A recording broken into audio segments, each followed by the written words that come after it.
Are white cyclists maybe the worst people? They think they own the fucking road. They genuinely are the most dangerous biker gang there is these days. Yeah. It used to be 1%ers, but now the bicyclists, man, they're fucking terrible. And my brother is one, so like this is close to my chest. You know what I mean? I said this off the record. I'll say it on. Like I fought professionally for 12 years, and not once did I have to go to the hospital. The one time I needed stitches, or the two times I needed stitches, I just got them like in the back after the fights. My brother's been in the hospital for like a broken collarbone, fucking concussions, and all this other stuff, and like. Every time he's like, yeah, this person hit me, this thing happened, or like we're in a race and like some guy in 12th place fell and like 30 guys now all just like crash. Oh, he rides like the Tour. Yeah, he does Tour like de the France, cycling. And I just think to myself like. Oh, I'm just talking about the assholes on the road that think that they're They do that too though. They do that too. That's the problem. It's a Venn diagram. They're the same people. Dude, that's the best thing about winter is you don't have to worry about cyclists on the road. No, that is not true. Because then, like days like today, where it's like somewhat nice, and then you get the affluent come out in droves. Like, oh, it's 50 degrees. We can go ride. Let me go put on my spandex. Which there's nothing wrong with spandex. I'm a big fan of tight clothing, but not in the outdoors. Joey DiFranco, man, I appreciate you being on. Oh, absolutely, man. I'm excited to be here. I know you reached out to me like probably a year ago, you know, when you were just getting started with all this, and then there was a lot of life that happened and everything in between then. And so I actually reached out to you on this one to come and sit down with you, and I'm glad that I did. Yeah, and fuck you for also outdressing me. First guest. The one time we just got these Easy Talk shirts, and I was like, ooh, I'm going to wear the T-shirt. And then I get a guy in a three-piece and a bow tie. Fuck me. This is a full tuxedo, man. Did you know that what makes it a tuxedo is that it's shiny fabric on it? So really? That's what makes it a tuxedo. I thought it was a cut that comes down. So, I don't know. That's what ChatGPT told me. So, I mean, I just wanted to pass that on. Sam Altman's behind him like, yes. But I got to be honest with you and tell you the truth here. I've listened to probably 6 podcasts in my entire life. I've been on 2 of them, and I've listened to 2 of yours so far. So I had to do this to kind of get a lay of the land because, you know, I didn't know what I was coming into. And I want you to genuinely answer this for me because I don't know. How do you listen to a podcast? So when I jumped into it and looked for your stuff and saw you on social media and dug through it and everything like that, the way that I was able to listen to it was through YouTube. And then since I didn't have YouTube Premium, I had to sit there and have the video play the entire time while I'm trying to listen to it. Is there a better way to actually access all your stuff? So we're on Spotify as well. Okay. And I know that on Spotify, correct me if I'm wrong, Spotify users, Tony, you can listen to it just audio if you want to, correct? So we provide both video and audio, and I actually never thought about this, but like, yeah, the YouTube app, I think forces you to watch video. Yeah, unless you have the premium. Unless you have YouTube Premium, but... And then you can listen to just audio? Yeah. The only reason I have Spotify is because of your podcast, to be honest. Really? Most of my podcasts I live on Apple, and it's mostly all audio. So I'll say this. I predominantly, the way I Spotify. consume podcasts is actually on YouTube, but through a computer. Because my setup at home and also my setup in the office, like I have multiple monitors, and I am one of the rare people that like I will consume a 3-hour podcast in one sitting. Yeah. Because I'm doing it in conjunction with all my work, if that makes sense. But I can tell you from like our analytics, I'm roughballing it here from like, you know, spatial awareness, but like on Spotify, for instance, 70% of our audience is audio only. So only 30% on Spotify watch video and audio. Yeah. On YouTube, 94% of our audience is male. It is a sausage fest out there. So hey, we're equal opportunity here. All right, ladies, come on board. They listen to the criminal ones, How to Murder Your Husband. Oh, That's what they listen to. No, I will say this: the 6% that we got is like disproportionately our female guests. So like it'll be like 95% male, and then we'll have like a female guest, and they'll break like the 25%. And I'm like, thank God, ladies, appreciate you guys. So I don't know if you knew this. I mean, while we're talking about YouTube, I'm actually kind of YouTube famous, and I don't know if you knew this. I know we're not going to talk about entrepreneurship for a minute, but I want to tell you a quick little story. So back in the height of COVID, there was a gym that I used to do competitive powerlifting out of that was over in Kentucky, in Paducah, Kentucky, and unfortunately, the gentleman had to close his doors because of COVID. Well, he had a small business loan and he had a rent on the place. So immediately he went belly up. And so I ended up working with the bank and bought all the equipment from that gym and brought it back to St. Louis with the hopes of opening up my own gym. So I bring 4 or 5 guys. We take a truck and a trailer there. I rent 2 U-Hauls while we're there. I booked them ahead of time and everything. So we get to the U-Haul place and we go inside and we sit down and they have all my paperwork and keys and everything like that, and they're getting everything ready. And I was like, hey, I'm going to use the restroom real quick. I come back out and the gal's on the phone and she's like, hey, they need to talk to you. And I was like, oh, okay. I was like, what do they need to talk to me about? And she's like, I don't know. So I get on the phone with them and they're like, literally they go, do you remember U-Haul 10-foot box truck burnout? And I said, what?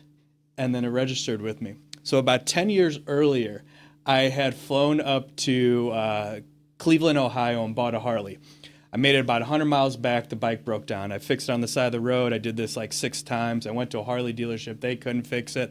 So I ended up renting a U-Haul and bringing it, a one-way U-Haul, and bringing it back to St. Louis.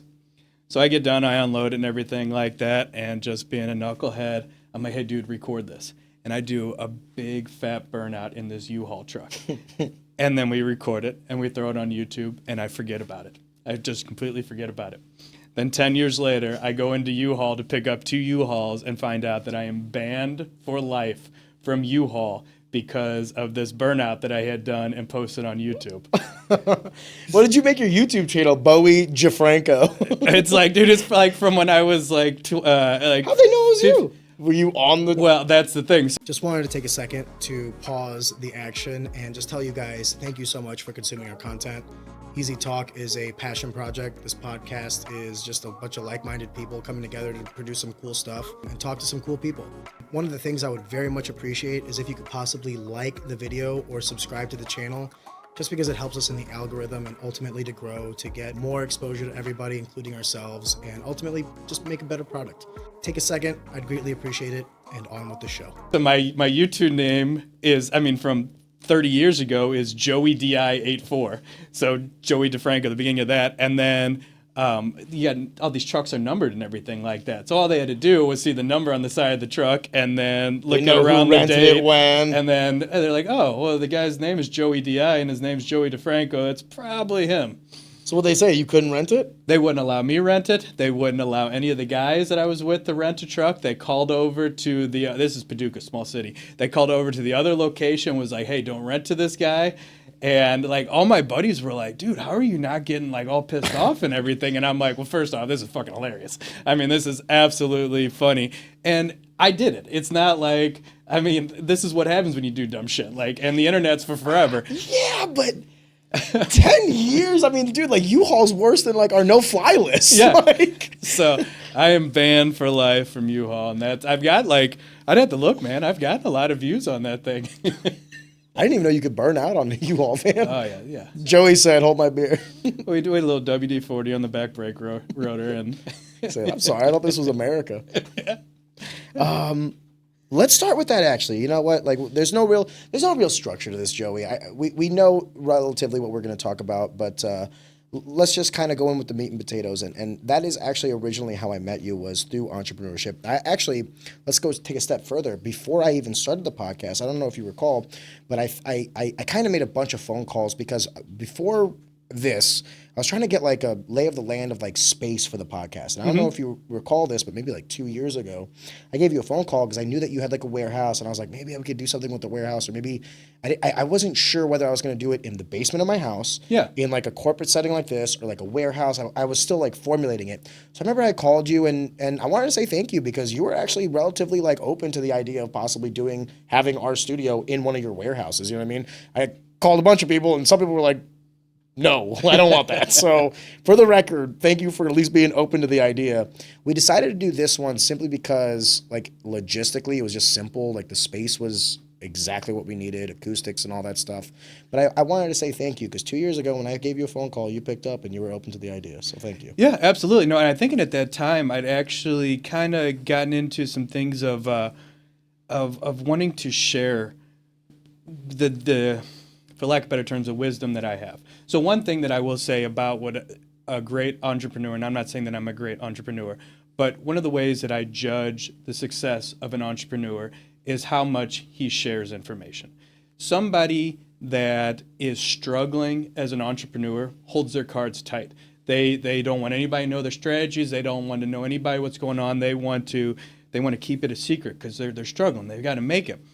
But any entrepreneur I've ever met in my life wants to share as much information as they can with everybody. They've made it. People are no longer a competition to them, and now they want everybody to live as good and a valuable life as they do, and they want to give them the tools to be able to do it. You're no longer what's the word I'm looking for? You're no longer a competition. You're no longer somebody they need to worry about. There's somebody they want to have by your side, not somebody that concerns them. So with that being said, not that I'm anything great, but over the years, I've had a lot of people that have reached out to me and asked me about the things that I've done. And I love sharing everything that I can to help out other people to not make the same mistakes that I've made and to realize the things that I've realized over the years that'll help you succeed. I think there's a lot of wisdom in that. May I add one more paradigm to that? What if I were to tell you that even though, obviously business, in my opinion, is the greatest coliseum, and it is the most competitive form of competition. Right. More than any sport, more than any other activity you can do, nothing will make or break your back like business. Jeremy Johnson said a good quote, and he said, entrepreneurship is where you're willing to work 60-hour weeks so you don't have to work 40-hour weeks, which there's a wisdom to that. But I don't think we're ever really competing individually with each other. I think what we're doing is we're just trying to find our place in whatever industry that we have, and we're just trying to find our niche and our spot in that. And then I think that form of competition, at least locally, is brought up from two aspects. One, obviously the form of you're offering a similar good or product or service. So I want to make sure that I'm competitive with you, which is the beauty of an open market. Yeah. That's why America works. But then simultaneously, I think I'll be curious to hear what you think about this. It's also like a band of brothers in a weird way. Whenever I see other people who have also started something and they're maybe a solopreneur where they have their own business, but they're the sole proprietor and the only employee, right? You can't help but feel like you're rooting for them. I do want you to succeed. You might be in the same. I do podcasts, and podcasts are super oversaturated. But I know a couple guys like Zach and Pat and them who also do podcasts. And even though we're both in the same namespace, and I'm sure we share some of the same viewers and listeners and stuff just by proximity, it's never felt like I was in competition with them. And I genuinely hope for their success because I'm doing the same thing and I know how difficult it is and I know how much money it costs and all this other stuff. So I think there's also this other paradigm of I don't think you're incorrect. I just want to add another layer of I think when we say competition, we're kind of competing with those big fish to find our place. But very rarely do I ever feel like I'm competing with the peers to my left or right. Perhaps I'm incorrect. I'd love to hear what you think about what I'm saying. I'm talking about Warren Buffett, Andy Frisella, things like those guys. The juggernauts. Look at those guys. Look at how much they just literally want to help out. And, obviously they write books and have groups and the area and things of that nature. But the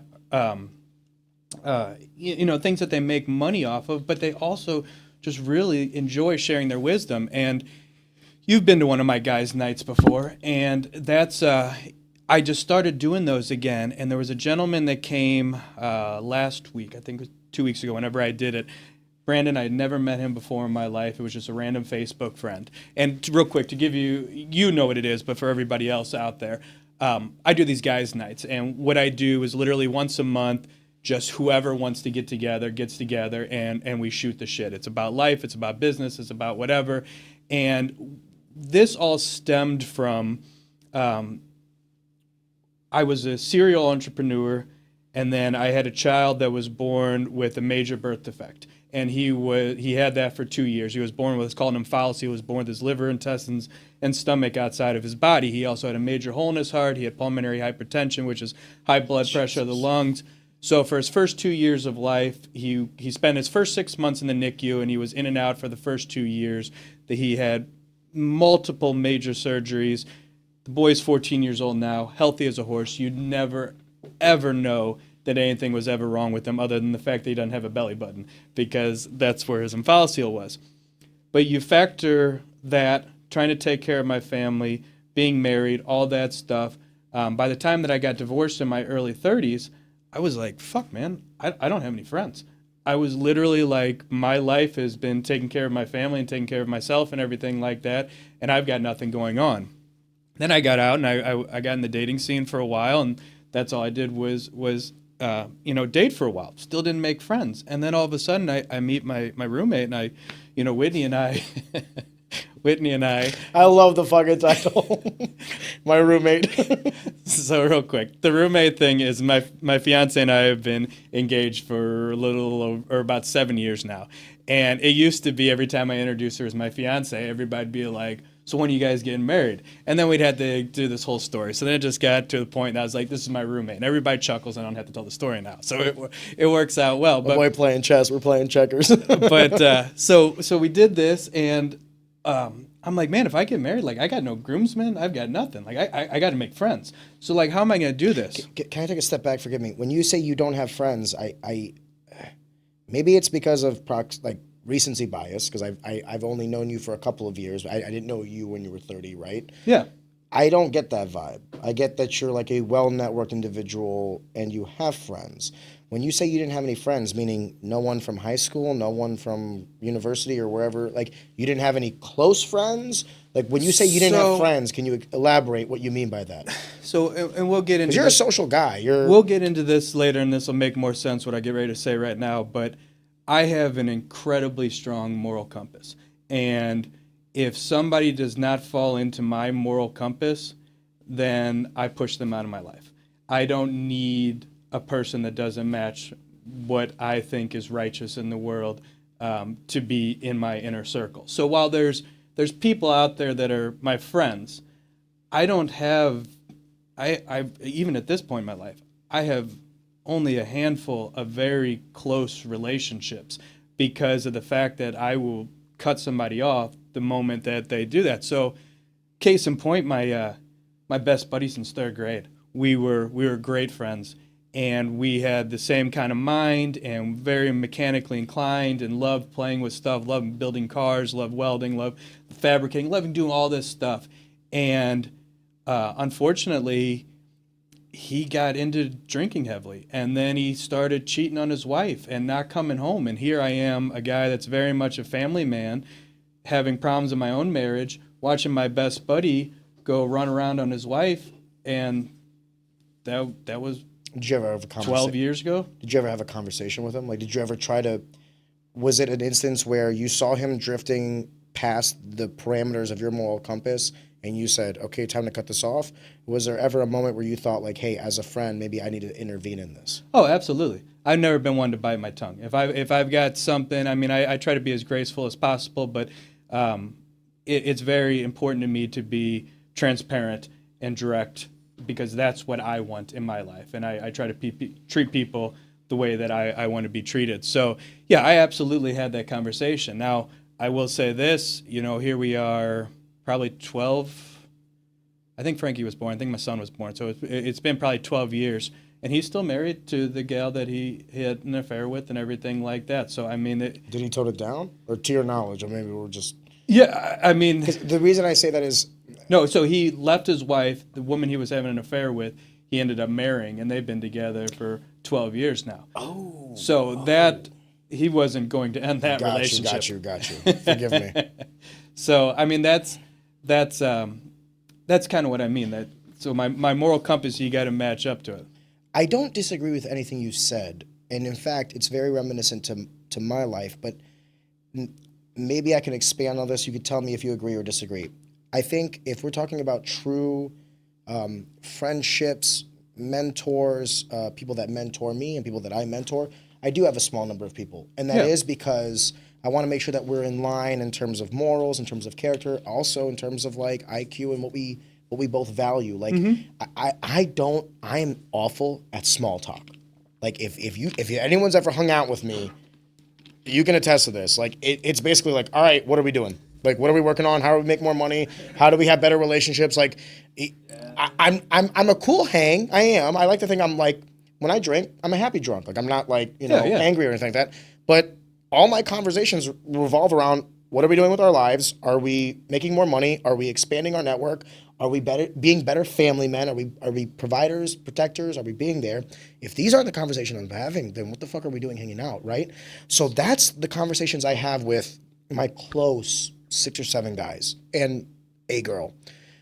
But outside of that, I do value an expanded network. Like, for instance, you and I would consider us like, we're friendly to one another, but like, I'm not getting an invite to the Christmas party, right? And that's fine.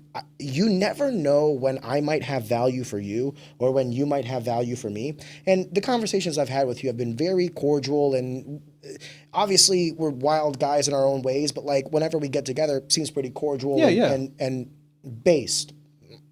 Pause. But I think it's valuable to delineate, to distinguish what is like a true, I don't want to say companionship because that sounds a little sus, but like, you know, a rock solid relationship, irrespective of value, and then your network, which I hate to say it this way, but it's like, you know, it's hard to have valuable people around you if you're not valuable yourself. Right. So do you agree or disagree with my distinction of like, I think it's actually good to be selective and to have a small circle. I do believe in quality over quantity in that inner circle. And then past that, it's like your network is just basically like-minded individuals who provide value in various endeavors. Would you agree, disagree? Yeah, absolutely, without a doubt. I mean, there's no doubt that I absolutely agree with that, but it's just tough for me and my personality to make those core connections with people. And I'll be forthright with you. I mean, Whitney and I have a wonderful relationship, and I mean, it's really, we are super close. But even with my son, I struggle to have a close relationship with him. It's you know, he has different interests than I do, and while I do my best to be interested in his interests, it's just not my interest. And I mean, I know there's 1,000 ways to be a good father, but like, even I struggle having a close connection with my son, and that's just how I'm wired. That's just, you know, my and again, I know we're kind of jumping forward, but my feelings, I presume, are different than your feelings. My emotions are based off of a checklist more than a gut feeling. So like, am I being loved? Well, are they being honest with me? Are they bringing joy to my life? Are they doing nice things for me? Do they make me feel better? I mean, there's a list of things, and if all those things aren't being met, then I don't feel love.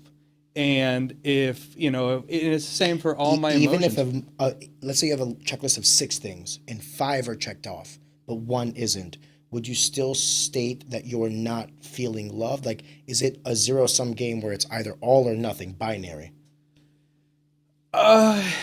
It kind of all depends on my headspace and where I'm sitting at in that moment. You know, if I'm happy and feeling good in life and full of energy and everything like that, then I, you know, I'll take 75%.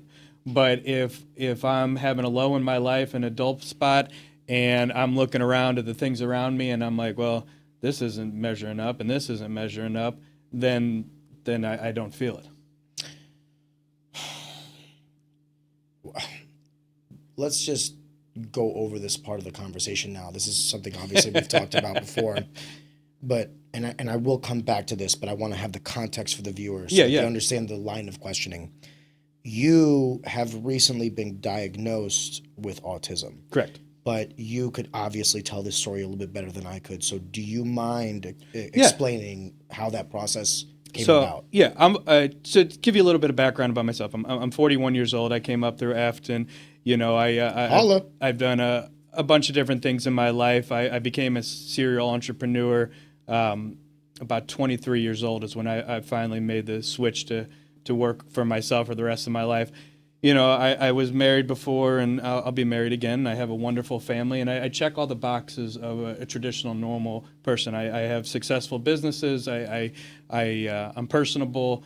So the thought never really crossed my mind that there was anything different about me. And even with that, like, and I wasn't all that familiar with autism. I've heard the word thrown around a gazillion times, but I've never really known exactly what it meant, and everything that I saw with it was people that severely needed help.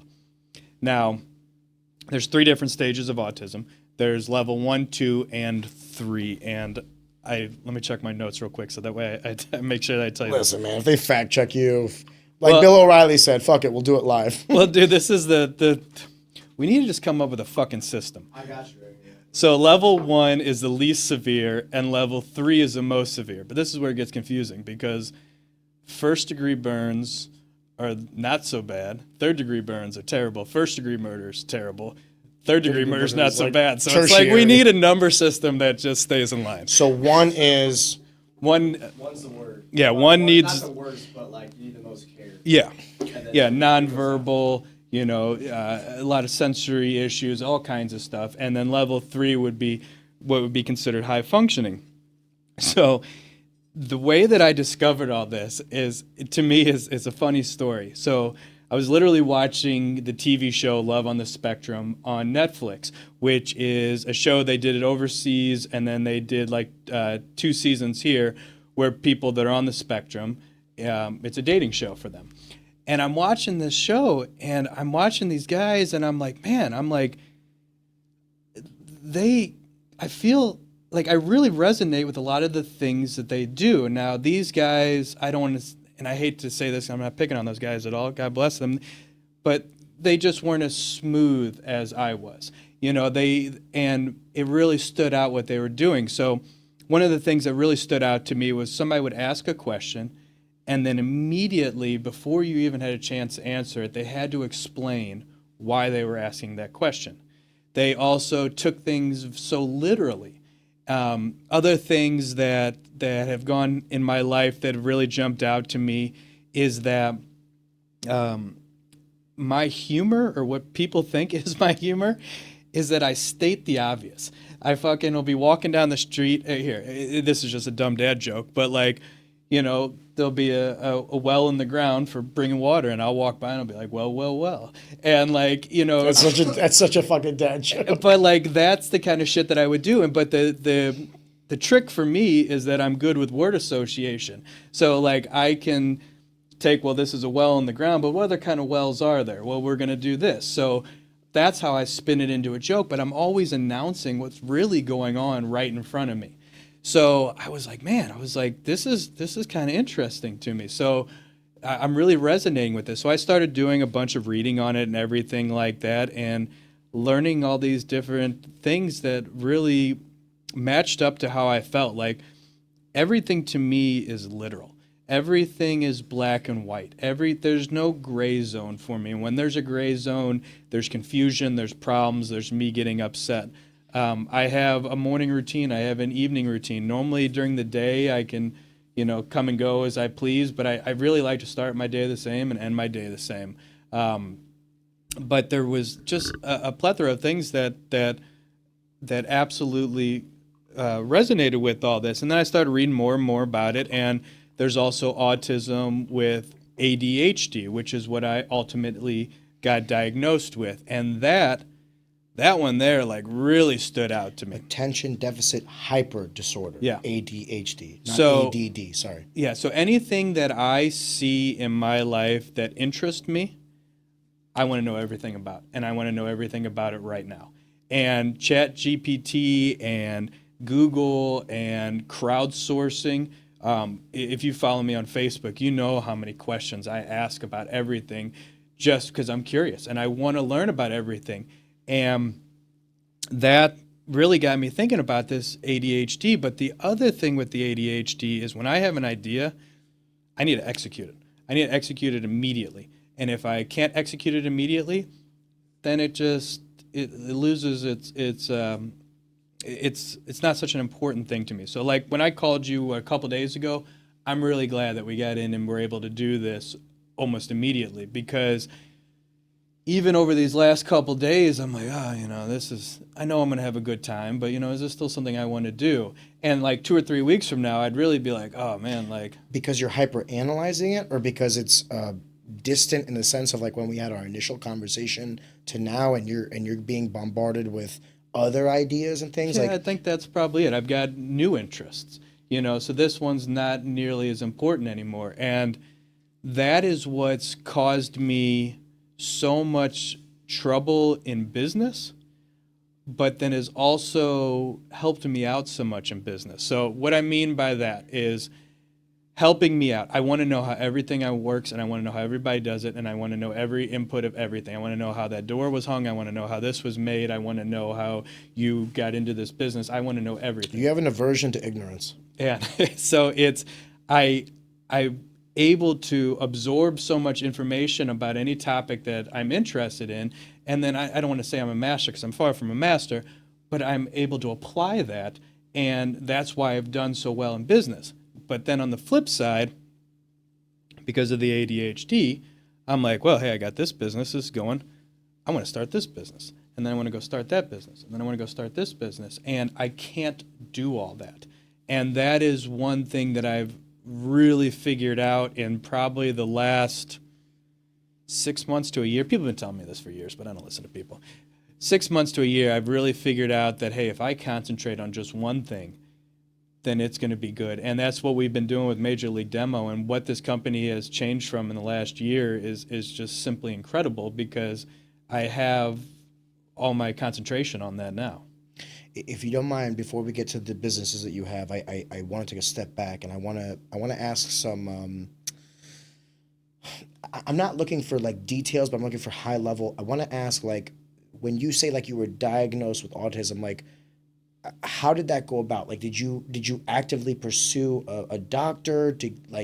Can you explain to me, like, how did this even become, if that makes sense? I don't know if I'm asking this question properly, but. So this is something that I want you to absolutely hear, because if I heard you correctly and speaking to you years ago, that ultimately you would like to get into politics. And this is something that has hit me, and it is something that I think is super fucked up, is our healthcare system. And what I mean by that is initially I started digging into this, and I joined all these Facebook groups, and I read all this information. And like I said, anytime I get something in my mind, I've got to figure out everything about it. And ultimately, I self-diagnosed. And then I was like, I feel that I'm right, but I want to make sure that I'm right. So I want to get a formal diagnosis. I was probably about 39 when I started thinking about all this, and I'm 41 now. So. Well, you've been sitting on this for a minute then. So. Yeah. So, or maybe, I think so, about a year and a half probably. And so I dove into trying to get diagnosed. I went to my primary care. I reached out to counselors. I Googled everything on the internet. I'm not kidding you. Anything in St. Louis that said autism on Google, I called them. And I was like, hey, I want to get a diagnosis. I said, I don't give a fuck if I got to pay for this out of pocket. I don't care. I just want to sit down with somebody. And were you looking to be, forgive me, were you looking to be affirmed of what you felt? Mm-hmm. Or were you looking for a second opinion? Like, when you were pursuing a credentialed feedback, why? If you felt this, that you were resonating with some of these symptoms, what was the pull towards this next step, out of curiosity? Two things. One is I wanted to be right. That's something that's that's me, and I had done all this research, and I had done all this homework, and I had made this decision, and I wanted to make sure that I was right. But on the flip side of that, like the conversation we just had a second ago about how I have difficulty having close relationships, that is something I really want in my life, is close relationships. So my goal with getting this diagnosis is then maybe there's literature out there, or a counselor, or somebody, or a coach, or somebody that can fucking be like, hey man, this is how you do it. And that's what I was looking for with it. But I kept striking out, man. I couldn't find anybody. And ultimately, a guy that I used to power lift with, he had recently got divorced, and his ex-wife was going through some stuff, and on social media, she was like, hey, I just got diagnosed with autism. I always knew that I was a little bit different, blah, blah, blah, blah. And I reached out to her, and I was like, how'd you get diagnosed? And she's like, I use this company called Neurospark. And she goes, So I looked up and everything like that. And what I ultimately had to do was it cost me, I think it was $2,000 is what it cost me out of pocket. That's an input. And I had like 3 hours of paperwork that I had to fill out. I could have anybody else fill out paperwork that I wanted to. So Whitney filled out paperwork also.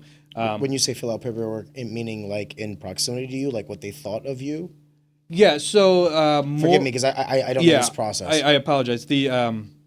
As far as the paperwork goes, more of like a questionnaire, a survey of like all these different traits and feelings, and you some of them were just checking the boxes, 1 through 5. How does this? And the other parts were like essay parts you write in on what you want to say, and then the same thing with Whitney. It was asking all these questions. Is there a routine? Does he take things literally? But Whitney's questions were pertaining to you. Yes. I got you. Forgive me. Yeah. I didn't know if Whitney was also seeing if she No. had autism. No, Sorry. she's got something else. Women. when doctors figure that one out, let me know. So Sorry, ladies. This is why we have 6% female view. I just answered my own question. Click off. That's when I click off. and then I had a 3-hour video conference with a licensed something or another, and it was funny because we went through all this, and the gal's like, man, she's like, I don't know, man. She's like you check all the boxes. She's like, so like I'm going to diagnose you with autism and ADHD, but she's like, like if you didn't like come after this, like I don't think that anybody would have ever, thought this of you or anything like that. So it was an interesting conversation. I mean, I was affirmed, but at the same time, she was like, yeah, but I don't know. If you don't mind me asking, what was the outcome of all of this? So you're affirmed in your suspicions, but you end this telehealth call with this physician of some sort, and you go to your kitchen or whatever. What are you feeling? Are you feeling like, oh man, I got autism? Or are you feeling like, man, I knew that, like I got it right? Like I'm curious. It was. Did you tell your family? Did you call people and were like, yo?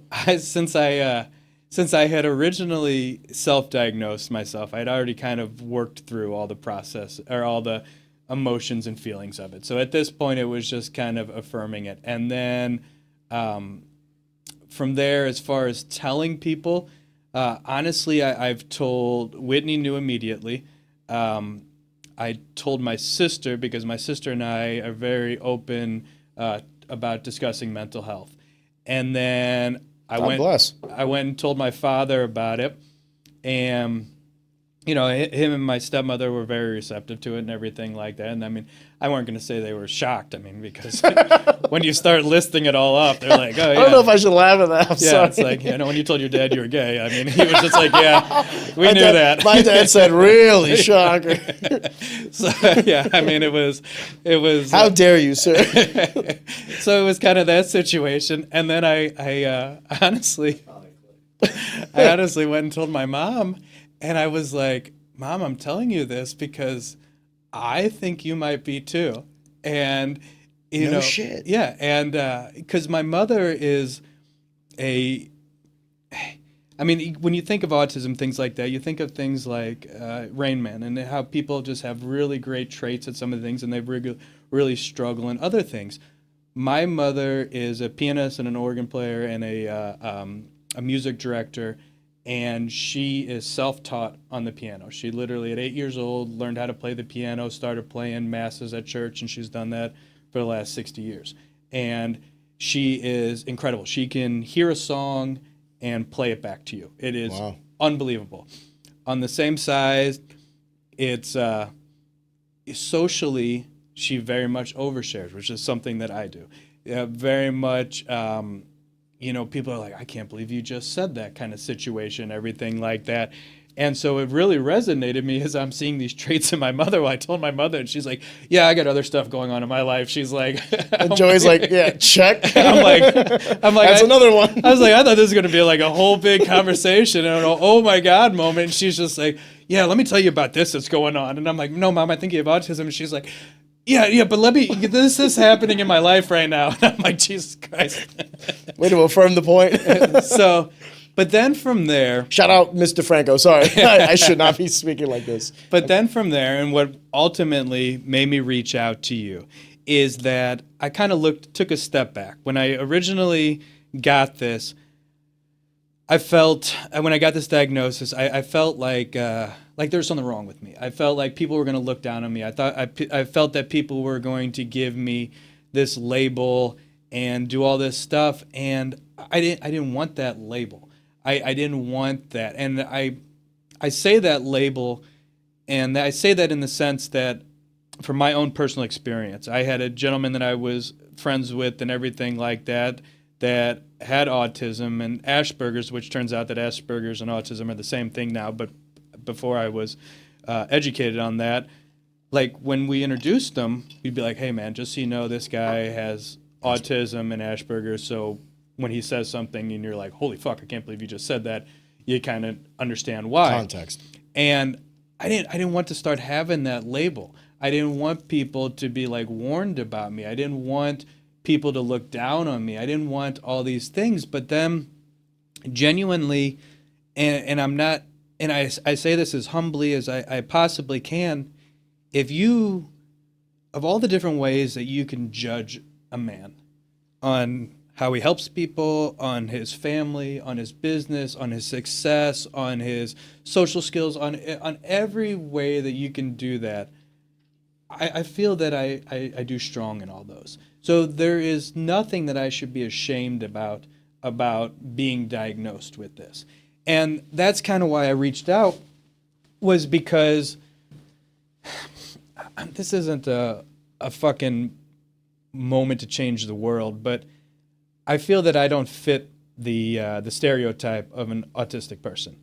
And I want everybody to know that, you know, there's all different types. There's that, how do I put this? That, you know, the stereotype you have of somebody with autism, maybe you should take a step back and look at it as something that it's not a bad thing. I mean, that's actually one of the things that has made me so successful in business, is because I'm like, hey, I've got to figure this out, and I got to figure out every aspect of it. And if man can do it, I can do it, because I am man.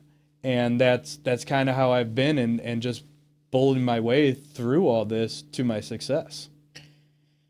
From the outside looking in, I'll be the first person to tell you that this is not like, even though I've had some guests on, like, so Tim Hill is on, and he has two, I want to be careful how I say this. He has two kids on the spectrum that are, you know, a little bit. Three. Thanks, Tony. Appreciate that, brother. They're a little heavier on the spectrum than you are, right? Yeah. And it gets to the point where I don't think he would mind me saying this, but like, I've had conversations with Tim, and he has three sons. Two are, they're going to need assistance forever.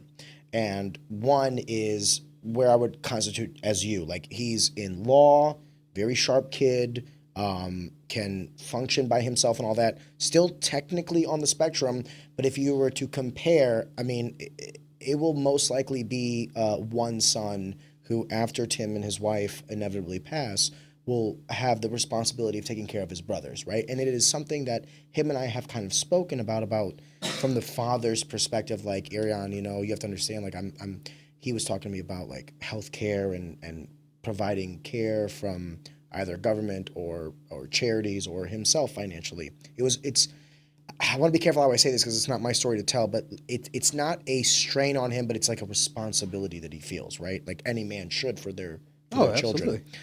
That was like the first real conversation I've had in this namespace. The second was when I had Chris Karagiannis on. He is a autistic kickboxer, Muay Thai fighter. And I would also constitute him as like high functioning. Like, obviously he's able to take care of himself, he works and all this other stuff, and then also competes in combat sports. And when I had conversations with him, his story was more like, I don't want this to be the thing that describes me. Yeah. Like, when you think Chris, I don't want you to think like autistic fighter. I want you to think fighter who, by the way, has autism. Bro, you nailed it there. When I talk to you, and the brief conversation that we had on the phone and then off the record and on the record, it seems like this is something that is a factor within you that you wanted to understand to better navigate the world, both internally and externally. But it's not as if you want to, perhaps I'm wrong, but it's not as if you want it to wear it as like a badge, that you want it to define you or to alter the way people think about you. Would that be a fair assessment of this, or do you think I'm incorrect? No, you're 100% correct. And that is, I don't want people to put down my accomplishments and then raise them back up because I'm autistic. So what I mean by that is one of the things that I absolutely hate in this world was, well, he was the first black man to do that, or he was the first autistic person to do that, or he was the first this. We don't need that short I'm the first 5'7" Albanian in St. Louis metropolitan area who makes a certain amount of money with olive skin tone that has a podcast. Yeah, like give me my trophy. He's a great fighter. He was a great this. I mean, it doesn't. You don't need to be like, oh, he was a mediocre fighter, but because he's autistic, he's fucking amazing. And you don't want roses you don't feel you deserve. Right. Yeah, and that's a giant fear of mine with coming out with this, is that I don't want any to be like, oh wow, well, it was pretty cool what he had accomplished, but man, the fact that he accomplished that while autistic, fuck, I don't want that. So but on another note, I mean, to kind of talk about this, I don't know which way you want to go with this. We talk about it, there's no structure, brother. Let's just have fun. The business sense of it, and look at other people that have been autistic throughout time. There is such an incredible amount of genius minds that are autistic people. Case in point, I mean, you've got Elon Musk. Perfect. He's like example. the prime dictionary definition of like hyper successful autistic.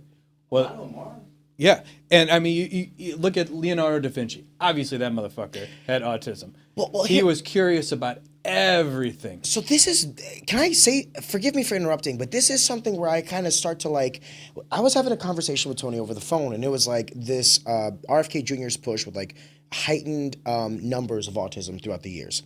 And we were discussing, and we were basically coming to the conclusion that it's probably like a pie chart. Like, over the course of time, we have established that more and more people, I don't want to say the word suffer, but have autism, right? So then it leads you to this like mental breakdown of like, okay, if 100 years ago it was like 1 in 1,000, and then 50 years ago it was 1 in 500, and then 20 years ago it was 1 in 100, you start to think, okay, is there something in our diet? Is there something in the genetics? Is there something in nature or nurture, right? But I want to take a step back and say like, I want to be careful how I say this because I don't want to come across as rude, but like when you tell me, Joey, that you have autism and like you're high functioning and all that, you want to know what I think? Well, then what is the point of even talking about it?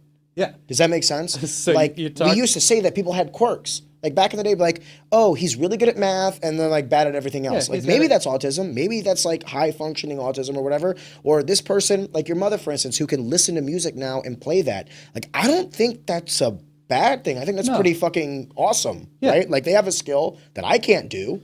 Well, I think that's the thing is that now it's on people's radar, and that's why they're catching it. In the 60s, it would have been, hey, that dude's got a fucking giant train set in his basement. Well, he's autistic. Or he wrote a 50-page letter to the city about the wattage of the streetlights or something like that. I mean, that was the kind of shit. He was just, he's kind of he's a weird uncle. He's kind of socially awkward. That's where they put it, but they never, nobody never ever thought that it was anything deeper more than than that. Yeah. But I mean, now they're sitting there pinning it on, they're pinning it on all kinds of things. Do you remember when they came out with Tylenol?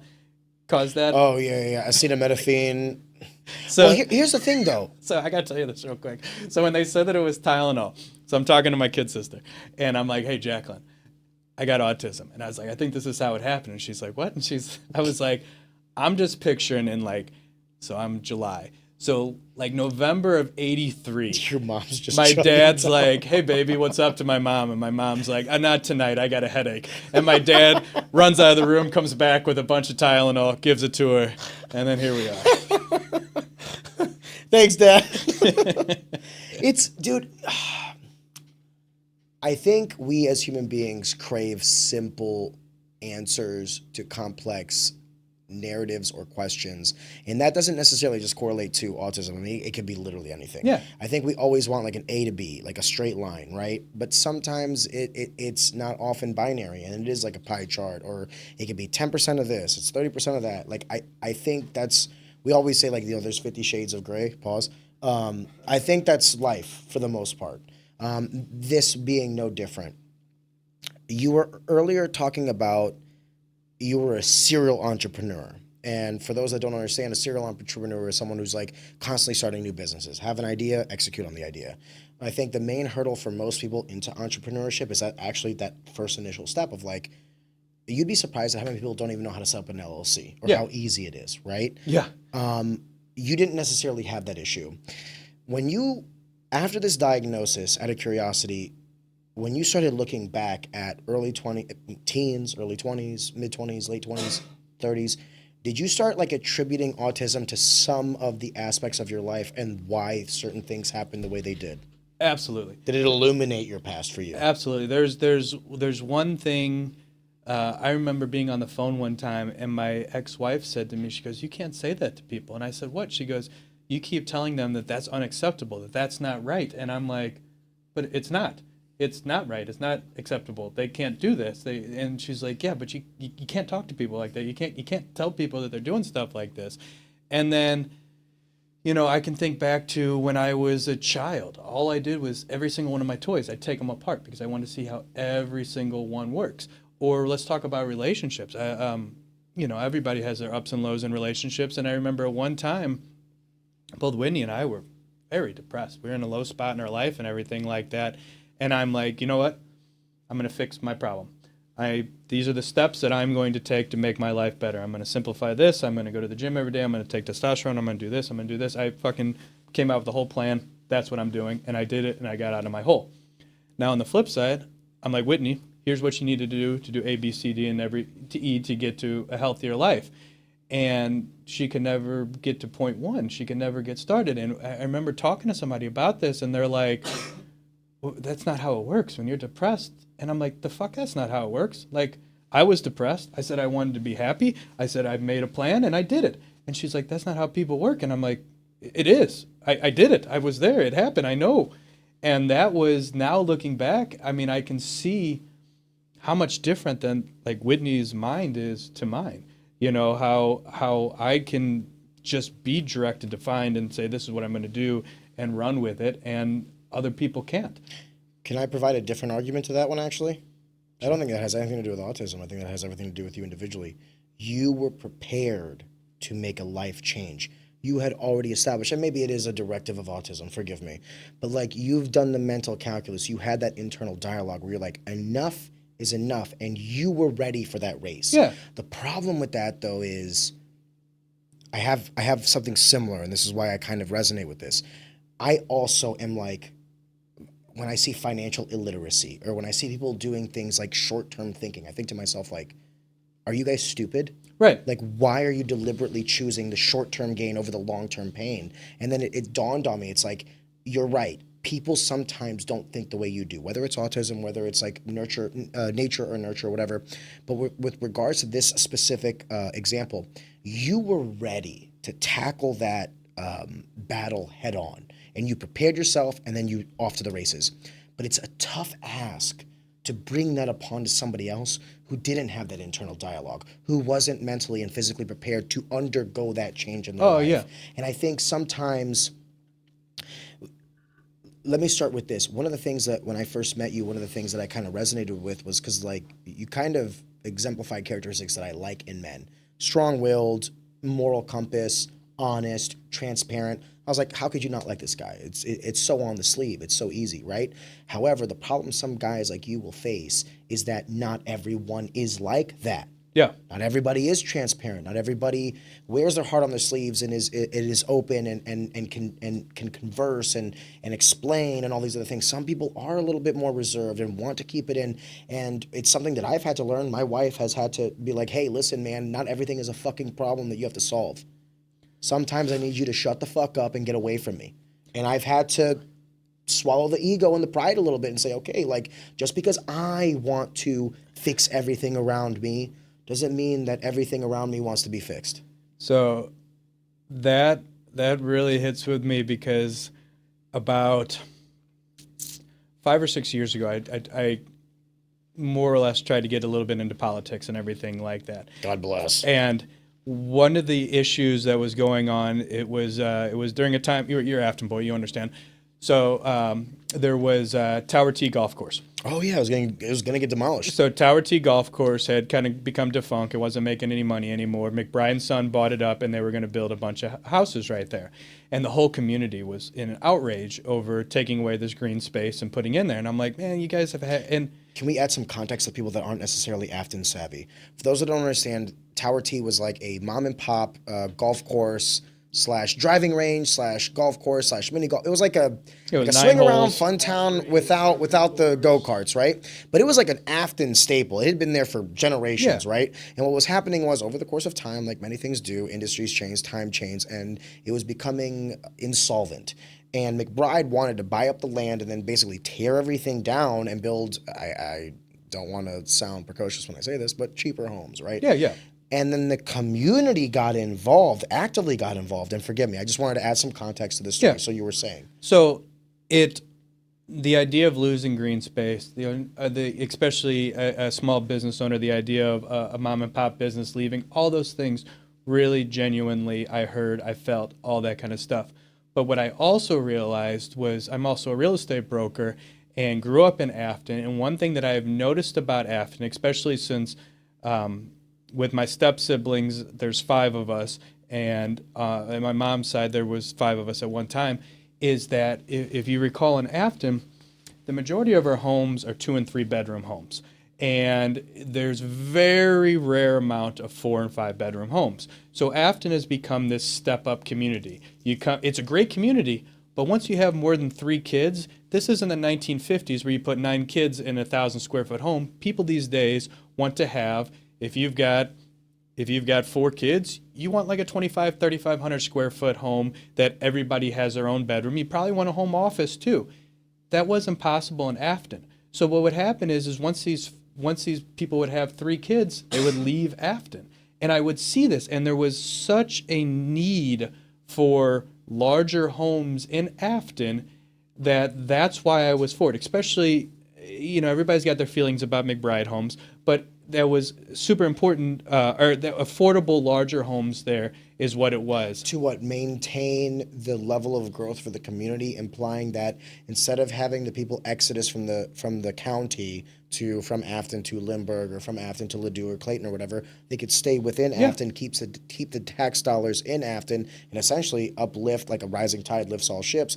If you have more 4, 5, 6 bedroom homes in the Afton school district and community, you're going to inevitably attract a higher income earning family. Yeah, and so to the point that there was all kinds of things that happened, but like the chief at the time of the fire department, I sat down with him and he's like, man, it's like if they build those houses right there, what we would get off of the tax income from just those houses would buy us a new pumper truck, and we desperately need a new pumper truck.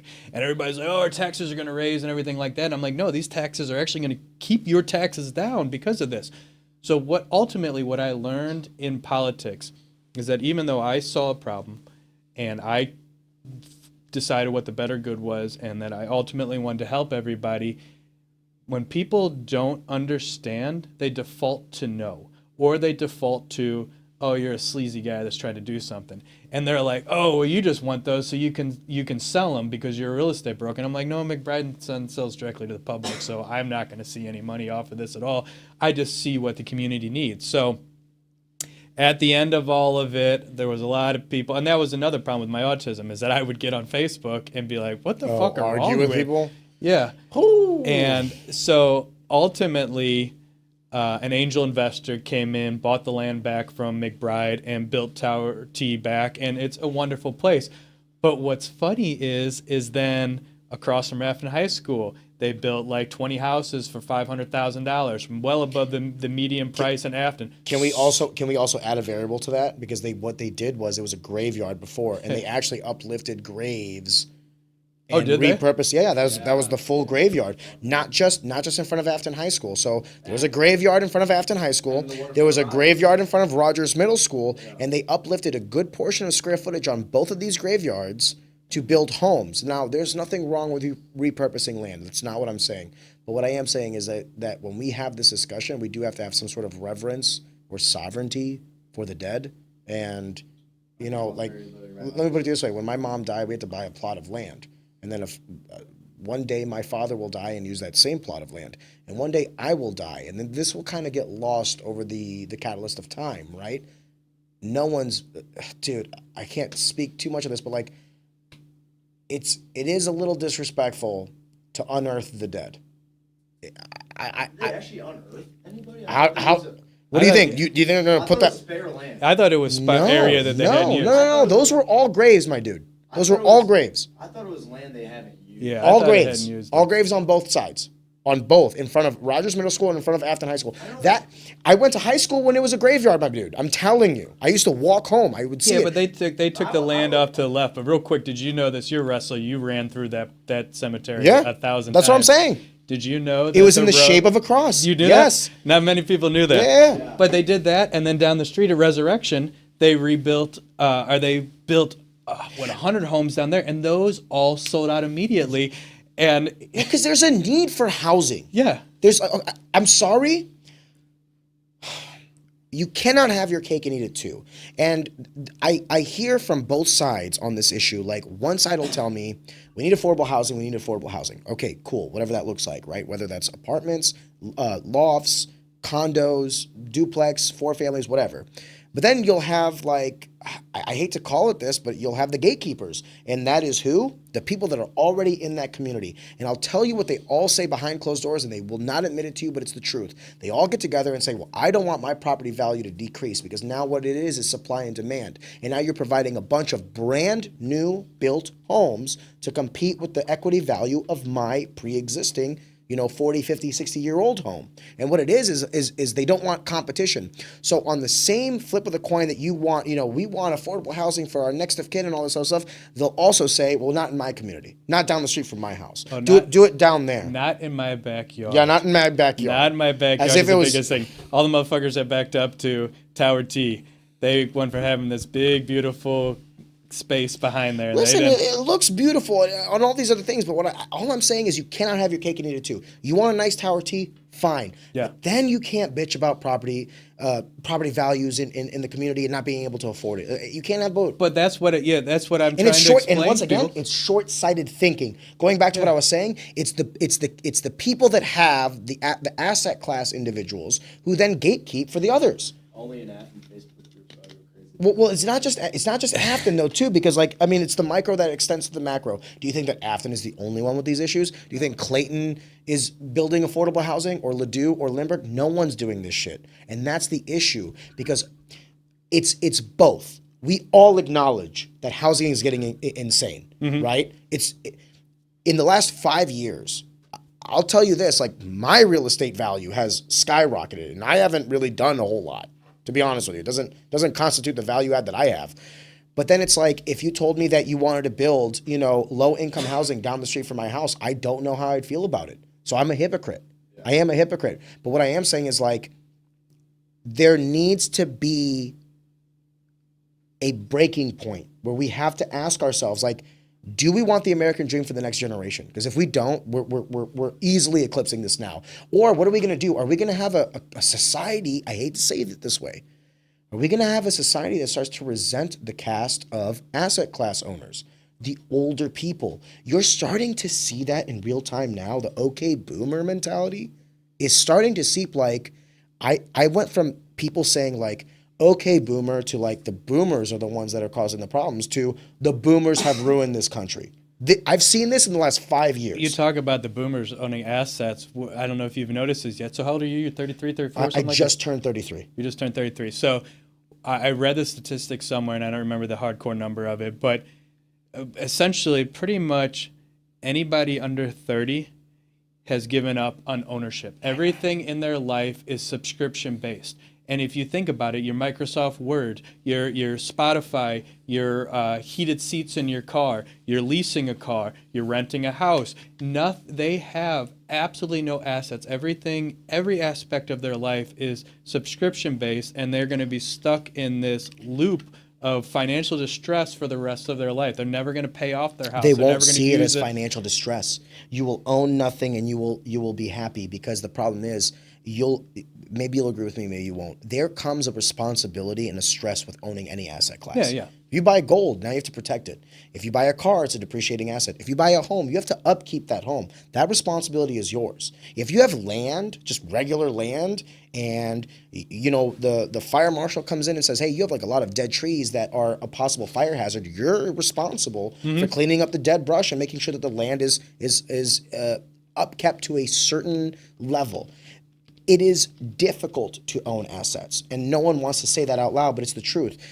Every year I get fucking hit with property taxes, and it fucking sucks to have to pay a tax on an asset that I bought with income that was taxed, and then at the point of purchasing it, I had to pay a sales tax, and then every year the government reminds me that I'm their bitch, and then I have to pay basically another tax to simply own my stuff.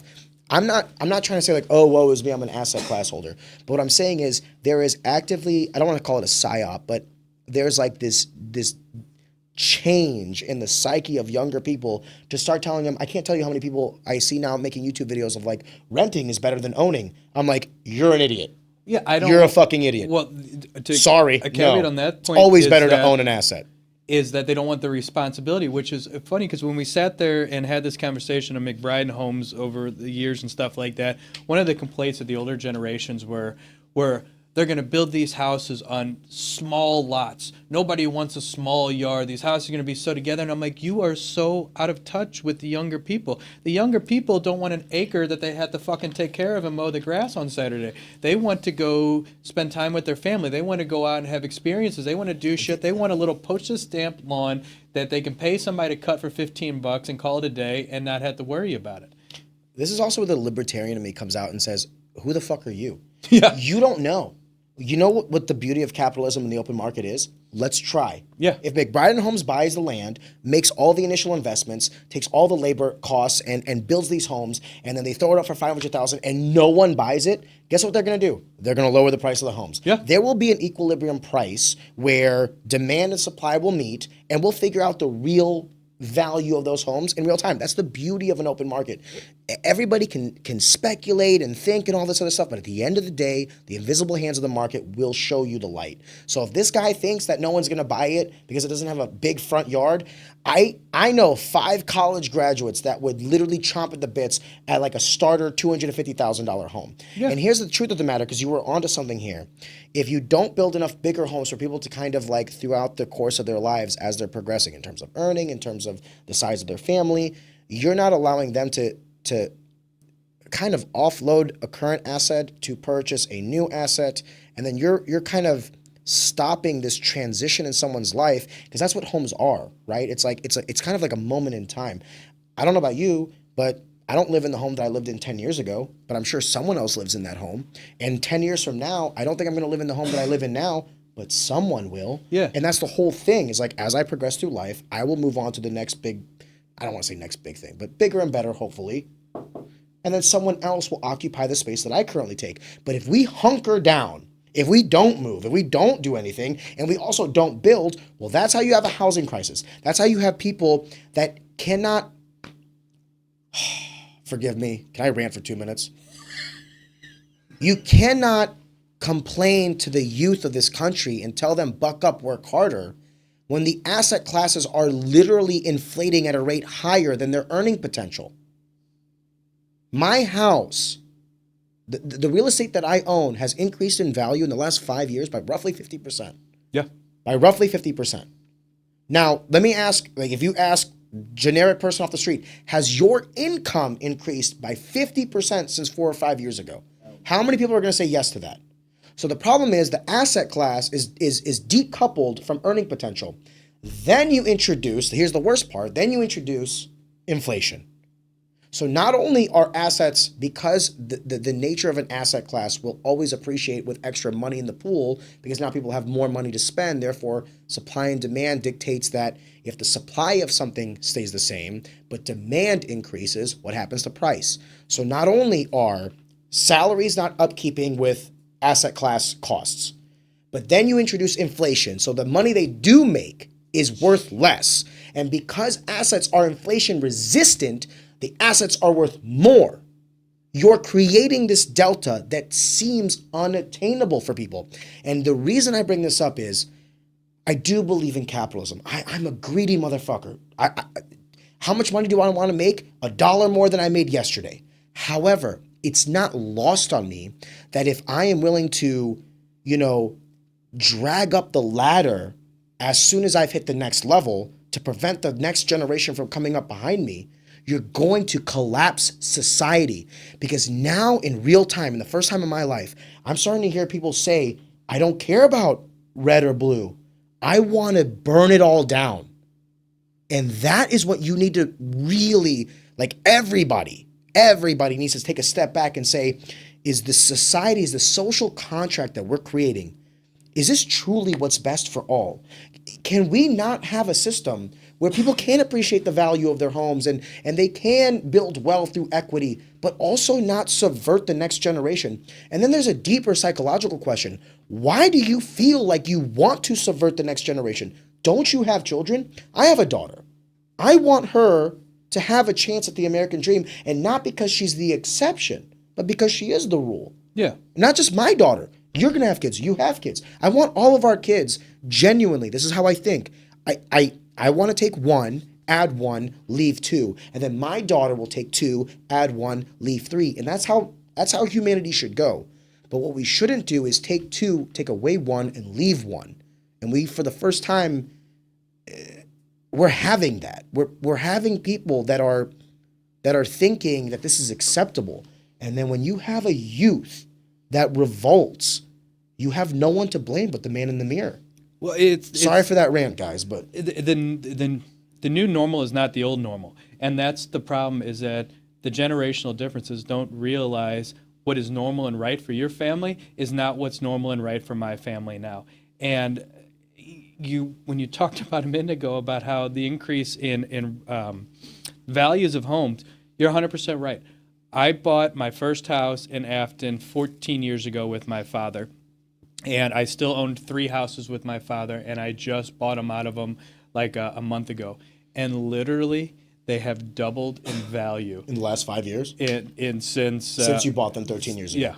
Yeah, I don't know many asset classes that double in value in 13 years. My private brokerage doesn't unless I hit it big with NVIDIA.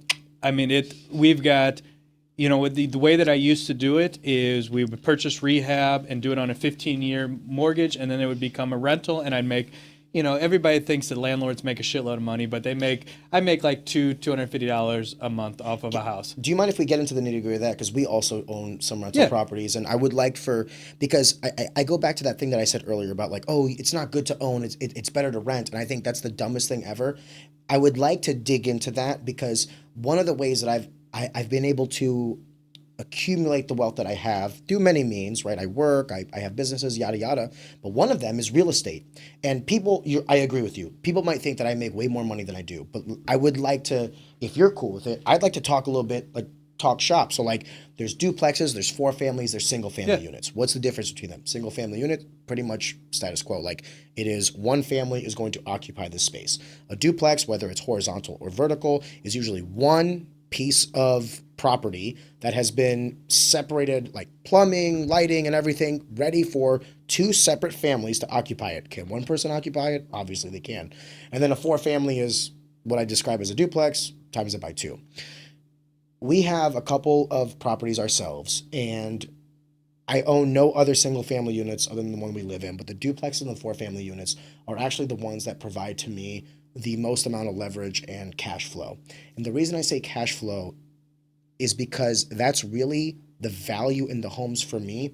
Outside, if I were to rehab the home, Rehab the home is like, you buy a home that's maybe like a little bit dilapidated, maybe a little bit older, maybe needs new plumbing, new roof, new whatever. I'll buy it for $200,000. I'll throw $50,000 in, another $20,000 for labor, and you'd think that value of the home is $270,000. When in reality it might be $300,000 because of all the new roof, new plumbing. This has value in the market, right? Yeah. And that delta between what I bought it for, what I invested in, and what I sold it for, that's the profit margin.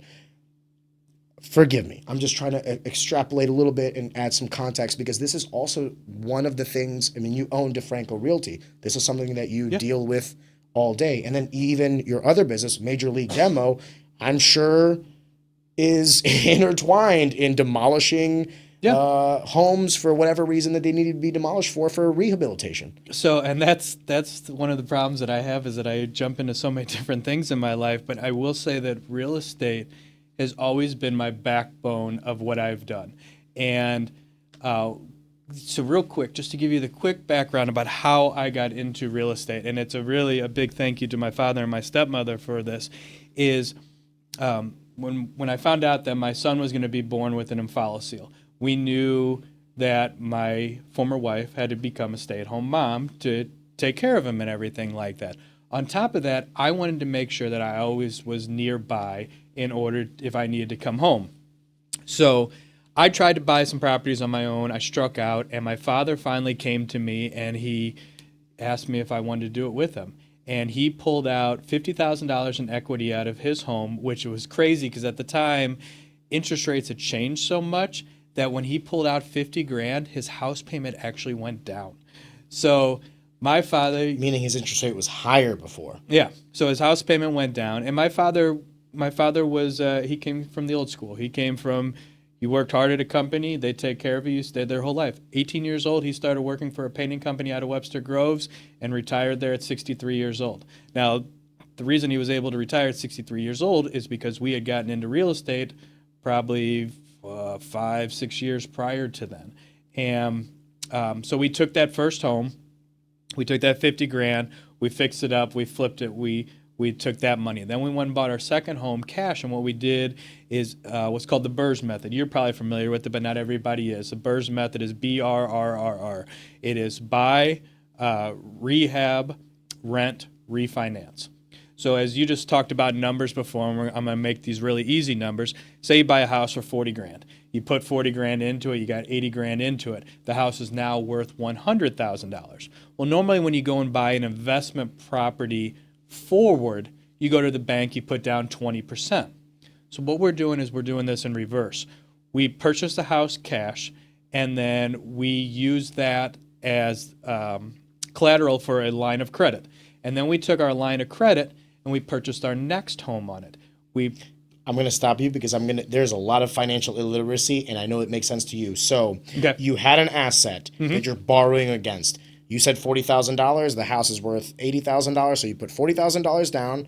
$40,000 of cash has left your hand, and you still owe the bank $40,000. But what you do have is an asset that you can borrow against. Yeah. And when you said use as collateral, what Joey is saying is you went to another entity, or maybe even that same bank, to be honest with you. You can still get a line of credit from that same bank. And you're saying, hey, I want to be able to access funds that are not mine at a lower interest rate. And the reason you're going to give me a lower interest rate is I'm going to tie my asset to this money so that if I default or file bankruptcy, you'll be able to take this house. And whenever you think of interest rates from the perspective of the consumer, always think risk. The reason why credit cards have 23, 25% APRs is because it's not tied to anything. I can run my credit card, and if I file bankruptcy, those companies are out that money. Right. They can't, depending on what chapter you file, they can't come after me. So the word there is unsecured. It's an unsecured credit card. So when he says collateral, think, what am I putting up as the safety mechanism for the institution that's going to loan me money? And the reason why I was saying you always want to own is because it's so much easier to get debt when you have assets. Mm-hmm. And the interest that you will pay or the premium for financing is so much less. And when we're talking about, $500, the difference between 5 and 10%, not really going to break the bank. But when you're talking about $100,000, the difference between 5% and 10% could be double the payment. Oh, absolutely. Especially on a 15-year fixed note. Yeah. right? So I just wanted to add some context. I'm so sorry for interrupting. So But you're saying all this, and I'm telling you, a lot of people are like, what the fuck is collateral? Yeah. So we took this. So if you remember, we had 50 grand. We bought a first house. We fixed it up. We sold it. We turned that 50 grand into 100 grand. Then we went and bought another house. And we took that house and we went to the bank and we owned it outright. We bought it cash. And I said, hey, I want a line of credit, which what a line of credit is just a big credit card. But instead of it being unsecured, it's backed by my home. So if I don't pay my giant credit card, they come and take my home, they sell it, they pay off the debt. So that line of credit doesn't have an interest rate of 23%. Right. Yeah. This was 14 years ago when we got started. I think we were probably at like a 3% interest this rate. is post quantitative easing. Yeah. Post 08 housing crisis. Yeah. So then we take that $100,000 that I have, that $100,000 credit card. I buy a $40,000 house. Then I put $40,000 into it. So now I've got $80,000 racked up on my credit card, but I've got a new house. And this new house is no longer worth 40 grand or even the 80 grand. It is now worth 100 grand. So I go to the bank and I say, hey man, I want to pull 80 grand out of this new house and pay back my credit card. So instead of putting 20% down, I use that 20% equity that I had created. That's the word that's important here, is that we created that fucking 20% down right there. We took something, made it worth more. Now we've got 20%. Instead of paying 20 grand or 20% out on this house now, the bank's like, here's all your money back. So then I paid off my credit card, and now I've got a house now that's got a mortgage on it. And we're just, again, easy numbers. $1,000 a month mortgage for mortgage, and understand, people that don't understand, when you have your mortgage, you have three parts of your mortgage. You have your mortgage, which is principal and interest, which is the actual loan itself.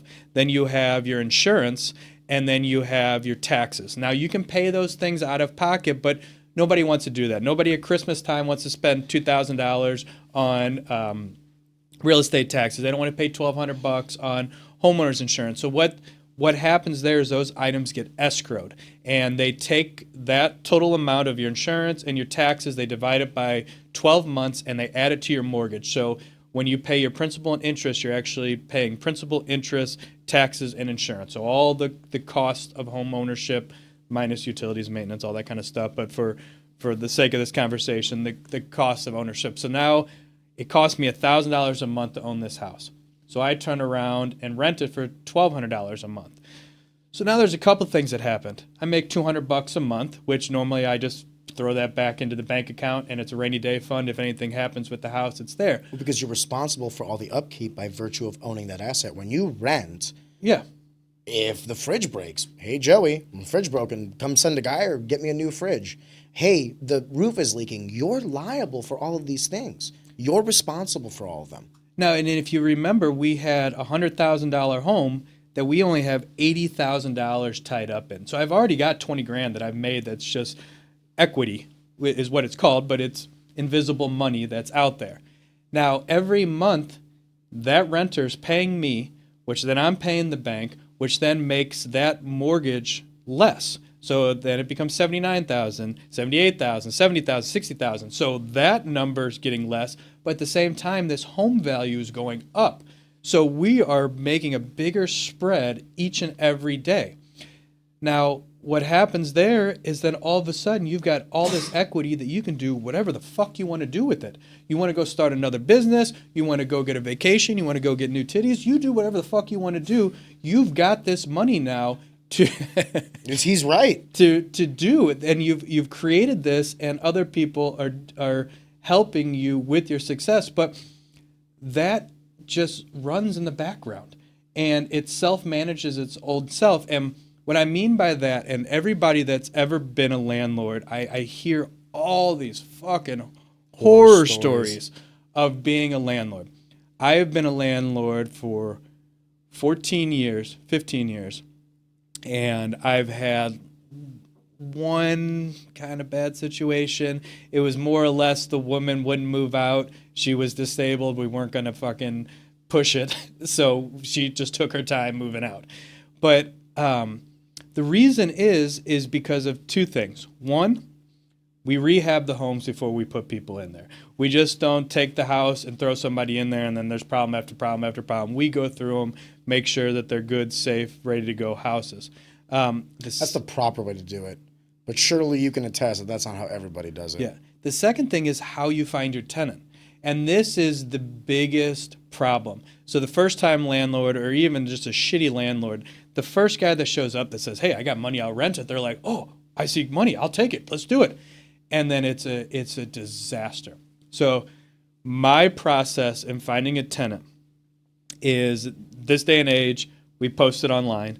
People contact us via digital communication. And then I ask them to call me. The first thing that, if they're unable to call me, that's a red flag. They're out. That's a red flag. If they call me and they just sound like a complete mess, they're out.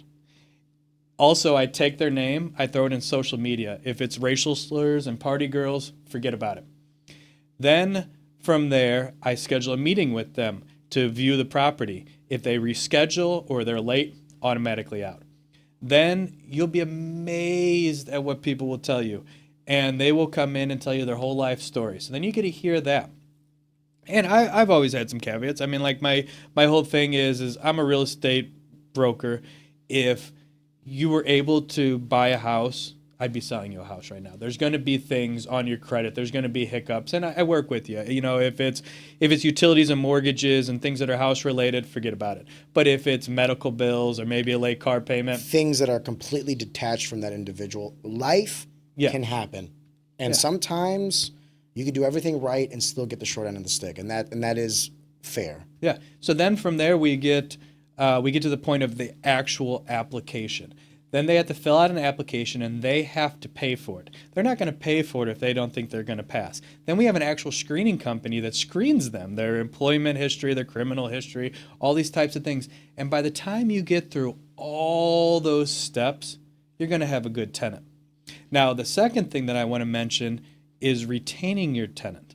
So what people don't realize is that people move out. And when people move out, then all of a sudden you got to fix everything that happened while they lived there. You also have to find a new tenant. You have to do all this stuff. So then there's a lull of like 2 or 3 months that this property went from being an asset, something that creates you money, to being a liability now, something that costs you money. So how do you keep a tenant in there? Me personally, I don't raise rent.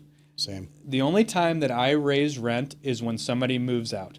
I've got somebody there that's been there for 14 years. I've got somebody that's there for 12 years and somebody that's there for 8 years right now. And to put this into perspective, the gal that's been there for 14 years never calls me. She takes care of the home like it's her own. If there's a problem, she takes care of it. She has paid off this home 3 times for me. God bless her. 3 times. And her rent is $830 a month. Should probably be $1,300 at this point. But why would I mess with that? I think there's a story here, and that is that there's 2 sides to a story, right? If you are a tenant and you feel like your landlord is not necessarily, they're jacking up rent every year, if they are not necessarily upkeeping the grounds or whatever, yeah, they could be an asshole. That is definitely a viable scenario. Or maybe they want you out. And there are a lot of legal ways that they can't kick you out. Yeah. But there's easy ways to drive you out or make you want to get out. I think that the way you describe it and how you do it is the correct way. We've gotten into real estate now, I want to say for 4 years. We haven't had a single tenant move out. Yeah. And my thing is, I tell them, if you treat this like it's yours, then I'll respect you like you're mine. Yeah. And we haven't raised rent. I'll give you a prime example. There's one guy who pays $1,100 for his bottom floor of the duplex, 2-bedroom, 1 bath, brand new kitchen, brand new basement, brand new windows, brand new roof, brand new plumbing. Like, we put a lot of money into that, and I refuse to raise his hand. The person right next door to him pays $1,500, and they have an older unit, older appliances, older everything, and he's paying $400 less a month. Do you think he wants to move out? He thinks he hit the jackpot. Oh, yeah. Meanwhile, I love the guy because he takes care of it like it's his own. I never have any problems. There's never any calls or complaints or whatever. Pays rent on time. Thank you. Like, thank you. You're the reason why this is doable. Well, and then people don't realize that how much that strategy works. So if you just talked about there's a difference of $400 right there a month. So $400 over. It's roughly $4,800 a year. Yeah. So if you lost that tenant and he moved out, I'd gain money. It would cost you at least $4,800 to repaint that place, fix anything that's broken, have 2 or 3 months without a tenant in there, and it's going to cost you that exact same money. So you're not going to make any more money. You're just going to have more problems in your life. Yeah. I don't want them to leave. Right. Like, the thing is, there's multiple reasons to have an asset class. Like, you could do it for just positive cash flow, or to have tangible assets to borrow against. Like, there's no wrong answer. There's only the circumstances of your life and what it is that you're trying to achieve.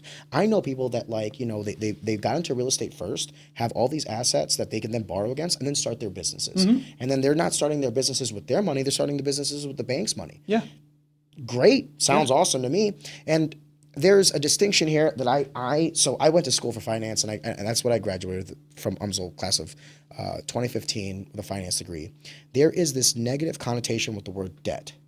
However, I would make the argument that credit, so subsequently the invention of credit, so subsequently the invention of debt, is one of the greatest financial instruments that has ever existed, because the world revolves around promises. Hey, Joey, I want to buy 100 melons from you.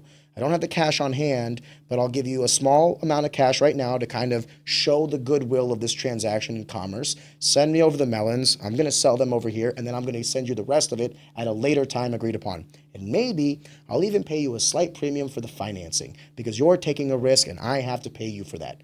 That is the world economy simplified. That is happening all throughout the world constantly, to the tune of trillions of dollars. So I think there's a lot of people that hate that aspect of it, are greedy in that aspect of it, and it's their own demise. I'm more than happy. If I borrow money from you and have to pay you for it, I'm more than happy that you make whatever the fuck you want, as long as I make whatever the fuck I want. I can take your 50 grand and make it 150 grand, and I'm happy with my 100 grand. And if it costs me 50 grand to borrow it from you, so It's be it. 50 grand that you made out of nothing. Yeah. And that's what Not out of nothing, but you understand what I'm saying. But I mean, and there's so many people that are against that. Well, I don't want you to make money. I just want to make money. Who cares? See how Why long can't that we one all lasts make for money? me. Yeah. It's the same thing I say to people with like sales commissions and all this. And then when people say, you know, the greatest discrepancy between IQ and earning potential in terms of a job is sales, where you can have some dumb motherfuckers make a lot of fucking money. Yeah. And then people start to say like, oh, well, you know, they have like these different skill sets and all that. At the end of the day, there's a business that I'm going to get into, and I don't want to discuss it like openly, but there is a part of that business where it's in line with vendors that'll come in for sponsorship opportunities, for marketing. And I have an agreement with all of my sales reps that is basically like, you get 30% of whatever you bring in. And the first thing I heard from like some other guy was like, dude, you're way too generous. I'm like, what the fuck are you talking about? 30%? If they bring in 10 grand, you're gonna give them 3? I go, yeah. $7 grand I didn't have. That's $7 grand I didn't have. Dude, honestly, I'm surprised he didn't ask me for 50. Yeah. I'd give it to him. Yeah. Because that's still $5 grand I didn't have. So like, I have no problem paying the premium because I understand the value of capital. I understand the value of liquid cash. Yes, is cash a depreciating asset? By virtue of your money printer go burr, yes. But is cash also still king? Yes. If I don't have to finance something, if I can pay cash for it, I'm not doing that. I'm holding on to my cash. If you're willing to give me your cash, I'll take your cash, I'll pay with your cash, and I'll give you that 5% that you want, whatever that interest is. Now I got my cash on hand. Dude, money is such a goofy, fake thing. And what I mean by that is I can go drop 50 grand, 150 grand on a house, something like that, sign some papers, and it feels like nothing. If I have to buy like $100 if I have worth of nothing in my groceries. if my pocket is empty, I feel like a broke motherfucker. Anxiety. I literally walk around with a few $100 in my pocket all the time. I don't even spend it. I rarely fucking Allegedly, spend it. he'll never have more than $5 in his pocket. Yeah, but I always, I mean, literally, I tell Whitney, I'm like, hey, I need some walking around cash. I have to. Never know. I just have to feel that in my pocket, and that is what makes me feel like I'm being successful at the I moment. literally had a lunch with a girl. I don't think she'll mind me saying this. I had lunch with Lily when I was picking up the shirts. She owns Sweeps and Teeps. And we literally had a 2-hour lunch roughly where we were just discussing, like, I love these conversations of like entrepreneurship. What do you want, Lily? And I was talking to her about real estate. And she's like, well, I had 10 grand in liquid cash and we weren't able to pull the trigger on any assets. I was looking at this duplex, but it didn't pass inspection. So I took that cash and I put it in my brokerage. And I go, why? And she was like, well, because, you know, I didn't find a house. I was like, yeah, but now you have nothing. Like you have no cash. So you don't know what the future holds. Tomorrow, there could be a listing on the perfect duplex that's like the perfect rental unit. And now you don't have cash. Now you're tied up. Now you have to go back to your brokerage. You have to sell that stock. And by the way, if there's any gains, you have to pay the taxes on that gains, right? So it's like you have to go through that whole process. It's like sometimes it's okay to have a little bit of liquid cash. And she asked me... You know what she sounds like she needs? She needs to buy a property and put a line of credit against it. So that way she has a $100,000 credit card that she can use as cash to go do whatever she needs to do. And if she doesn't need it, she doesn't have to use it. She has the buying power of cash because of this asset she bought. But listen to the logic she had, because here's the problem with like financial literacy. It's such a hard thing to distinguish because finance is one of those things where different strokes for different folks. If you just have like a 401k and you're a W-2 employee, there's nothing wrong with that. Thank God you have a 401k. If for some reason your employer still offers a pension, even better. You know what I mean? I don't want to poo-poo on anybody's thinking. Her thinking was, well, the rate of inflation, that $10,000 sitting there is losing value. And I was like, yes, you're right. But you want to know what the rate of inflation is less than? The interest rate on financing. Yeah. That $10K would have been better for you because that's $10K on a down payment on something that at a later time you can refinance or you can get a line of credit. You can adjust that accordingly as you need, because the reason I like debt is because I don't know what the fuck tomorrow holds. I will tell you, well, and you talk about financial literacy, which there's none. There's fucking none out there, and it's disgusting. But everybody hears the word debt, and even me, being in business for all this time, the word debt is such a negative thing. At one point, I owned like 15 single families. Me and my father owned like 16 single families in Afton. We had, between my shop and everything like that, we probably had about $1.5 million worth of debt. But we had like $8,000 worth of profit each month off of that $1.5 million. Positive cash flow.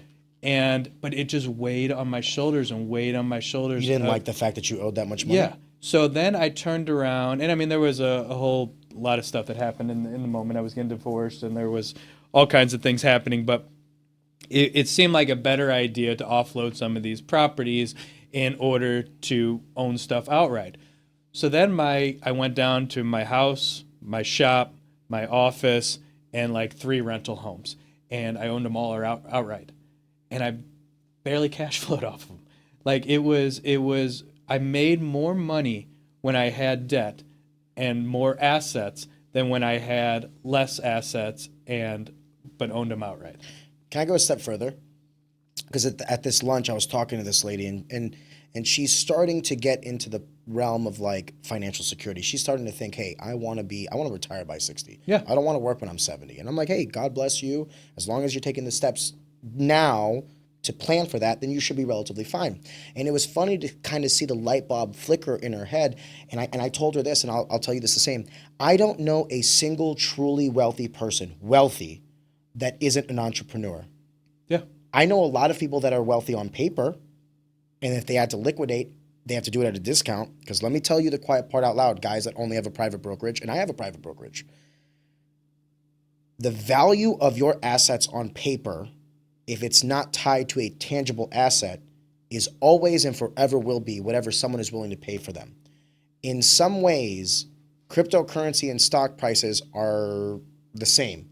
If I want to sell my Bitcoin, if I want to sell my stock, what's the difference between them? The true only difference is that stock is tied to a tangible business with cash flow, with debt, with goodwill, with all this commerce. So like you can attach at least a minimum value to that stock price. Hey, I'm not going to accept that price because even if I were to take the cash flow of this in a year, it should be at least this, the floor, where crypto is literally a speculative asset where I don't want to buy your Bitcoin unless you sell it to me for $1. right? The reason I say that is if you're having all of your wealth tied in asset classes that you're hoping only appreciate in the long term, nothing wrong with that, but you realize that your cash is tied up in that asset. And we have something called not price elasticity, liquidity, right? How liquid something is. There's short-term liquidity, long-term liquidity. Long-term liquidity is anything that takes longer than 12 months to turn from an asset to cash. Yeah. And the longer the liquidity cycle, the less of a discount you're going to have to give to turn that asset into cash. But let's say you own a Bitcoin, okay? And you want to turn that Bitcoin into cash because you want to buy a home and you need that cash tomorrow. So you come up to me and go, Arion, I have a Bitcoin. It's worth $100,000 right now. I want to sell it to you. And I know that. I'm like, okay, cool. Sure, I'll buy it for you for $80,000 because you're now going to have to pay me a premium for my cash because my cash is what's in demand, not your asset. And here's the unsexy truth. When you want to completely liquidate your portfolio, or if you're not living off blue chip stocks with like dividends and yields and all these other things, there's many layers we can go into it. But when it comes time to sell, you're going to have to sell at a discount and at a discount and at a discount to the point where you get to a certain point and now you're selling at like, you know, not pennies on the dollar, but at an extreme discount of like 80, 70, 60%. When you see like Elon Musk, they say like, oh, he's a trillionaire on paper. He's not really. Because if he were to take all his stock and liquidate it today, not only would he tank his businesses, right? Because that's the wealth of everybody else in that. And then they're going to start mass selling. But he's also going to, like, you know, the first 100 shares might sell at par value. And then the next 100 shares will sell at 99% because that's how that works. It's like who's willing to buy at what price. And it'll go down and down and down and down.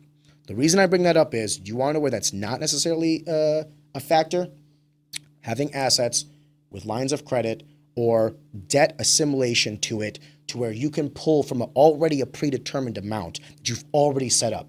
So you said the thing earlier with Lily where you were like, if you had a line of credit, you don't even need the $10,000 in your bank. That's the perfect example. Yeah. But what do you have to do before then? You have to get the asset. You have to buy the asset. You have to add the value to that asset to have that delta of equity. And then you can apply yourself financial literacy and instruments to create more value from it. I don't think it's wrong for anyone to think that, like, I have, you know, I take $500 and I put it in the market every month. Great. I'm not saying that that's an incorrect way to do. But what I would say is, okay, just for like a year, take that 500, hold on to it, and then buy an asset that can get you some positive cash flow, possibly appreciating. Maybe it doesn't have to be a duplex. Maybe it's a fucking shitter home, $50,000 run down, and maybe you put some elbow grease into it yourself, and you build into that. And now, using that example that we said earlier, you're adding value to this asset, and then you sell it, or maybe you just borrow against it. Now you have more cash than you would have had previously, which, what does cash give you? It gives you options. It gives you opportunity. It affords you the luxury of being able to choose. When you don't have cash, you can't choose shit. So it's something that jumps out to me when we're talking about all this. You went to college. I never went to college. I did 3 semesters of high school. I actually was suspended for half of my sophomore year, and then my senior year I graduated at semester. So that was my formal education. So I'm not knocking college by any means, but there's so many people that want to talk about putting a nest egg away for their child for college. This is what I'm doing with my children. When they turn 18, they will get a lump of money. And they get to decide whether they're going to use it for school, they're going to use it for a business, or they're going to use it for a home. And I'm going to let them make that decision. Now, let's say instead of them using it for college, they use it for a home. And they don't even have to live there. Say they go buy a home at 18 years old. They take that money, they make it their down payment on this home. Then they and they get a 15-year mortgage on it. Then they move a tenant in there and just make it a rental home. They may make $100, $200 a month or something off of it. More than that if you're giving them a lump sum. Think about it. Well, I mean, I got 4 kids. But I mean, enough that they don't have to. It'll be the down payment on the house, and then it just sits there, and a tenant lives in it for the next 15 years. Now, in 15 years, they'll be, 32, 33 years old. So imagine if right now, if you had a home that is now worth a couple $100,000, you own it completely outright, there's a tenant in there. You can do so many different things with it. You can leverage it 1,000 different ways, whether it be a business or say that you guys are going to have 12 more kids and I want to take this house that's worth $200,000 and sell it and use that 200 grand as a down payment on my new home. I personally feel that there could be so much more done by them investing in that. And then if they want to go to school, they can get a loan. It's so much easier for them to get a school loan than a home loan. Okay, I don't think that there's anything wrong with that mentality. And actually, if we were to apply it to myself, right, it's 2025. If my father or mother would have done that in 2010, post the '08 housing crash, with quantitative easing, with interest rates sub 2%, I would have an asset class that would have doubled in value since that time, and I'd have no mortgage on it. Yeah. So I'd buy a house for $200,000. By now, it'd be worth $400,000, maybe even $500,000, and I have no payment whatsoever other than obviously the property taxes and insurance, right? Well, here, let's back up. When you say you bought a $200,000 home, if you put 20% down, you would put $40,000. So you would have taken that $40,000 and now it would have been worth $400,000. You would have 10 times your money. Agreed. But I will say this, though, because there is this growing discontent with higher education, and I can understand why a growing number of people believe that higher education is becoming less and less valuable. And it is. Quantitatively, it is. Like, higher education is becoming less valuable because technology and the amount of information that we have at our fingertips has never made it easier for someone to self-educate. Yeah. What we're really saying is we're not paying for the education, we're paying for the credential. Yeah. And I will say that the credential still has value. Oh, absolutely. As long as it's in a field that makes sense for credentials. And I'll explain. If you're going to go see a medical doctor for a surgery, you're going to want them to have that credential. Oh, you're going to absolutely. want them to have gone to school, have gone through the You process. can learn anything on YouTube. Yeah, well, maybe if you're like changing your oil, but not my oil, all right? But let's be honest. Let's call a spade a spade. There's also how many people graduating with degrees that don't need a credential. You don't need a credential to be an artist. You don't need a credential to be a musician. You don't need a credential. I'll go as far as to say this. Sorry, high school teachers. I don't think you need a credential to be an educator. I really don't, unless you're being a professor. I've seen some of the teachers. I've had some bad teachers. They had credentials and they were awful. Yeah. And I don't necessarily think that you need some of these credentials for some of these jobs, especially when you factor in the return on investment between what that education cost and what the earning potential for that field is. When you're telling me it costs $100,000 to graduate from Mizzou with an education degree over the course of 4 years, and I'm going to get a job that pays me $50,000 start, suck my dick. Yeah. Why would I do that? So I'd rather take that $100,000 and buy a house. So I want to make it clear that I'm not putting down higher education. I genuinely wish that I had a higher education.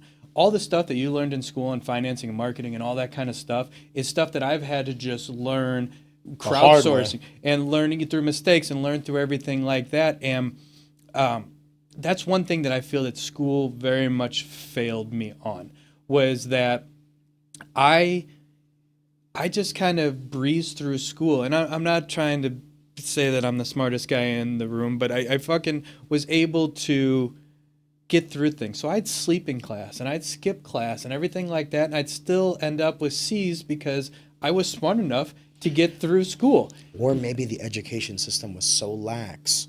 Well, And then we can make the argument that you shouldn't be able to sleep in class, and they should be teaching you things like tangible real life skills that you were saying earlier because of your autism, that like when you are interested in something, you become hyper focused, you want to learn all about it, right? Well, what if instead of the Pythagorean theorem, which you'll never use in your fucking life, you were learning about personal finance? use that all the do you? time. Slope formula? You probably do.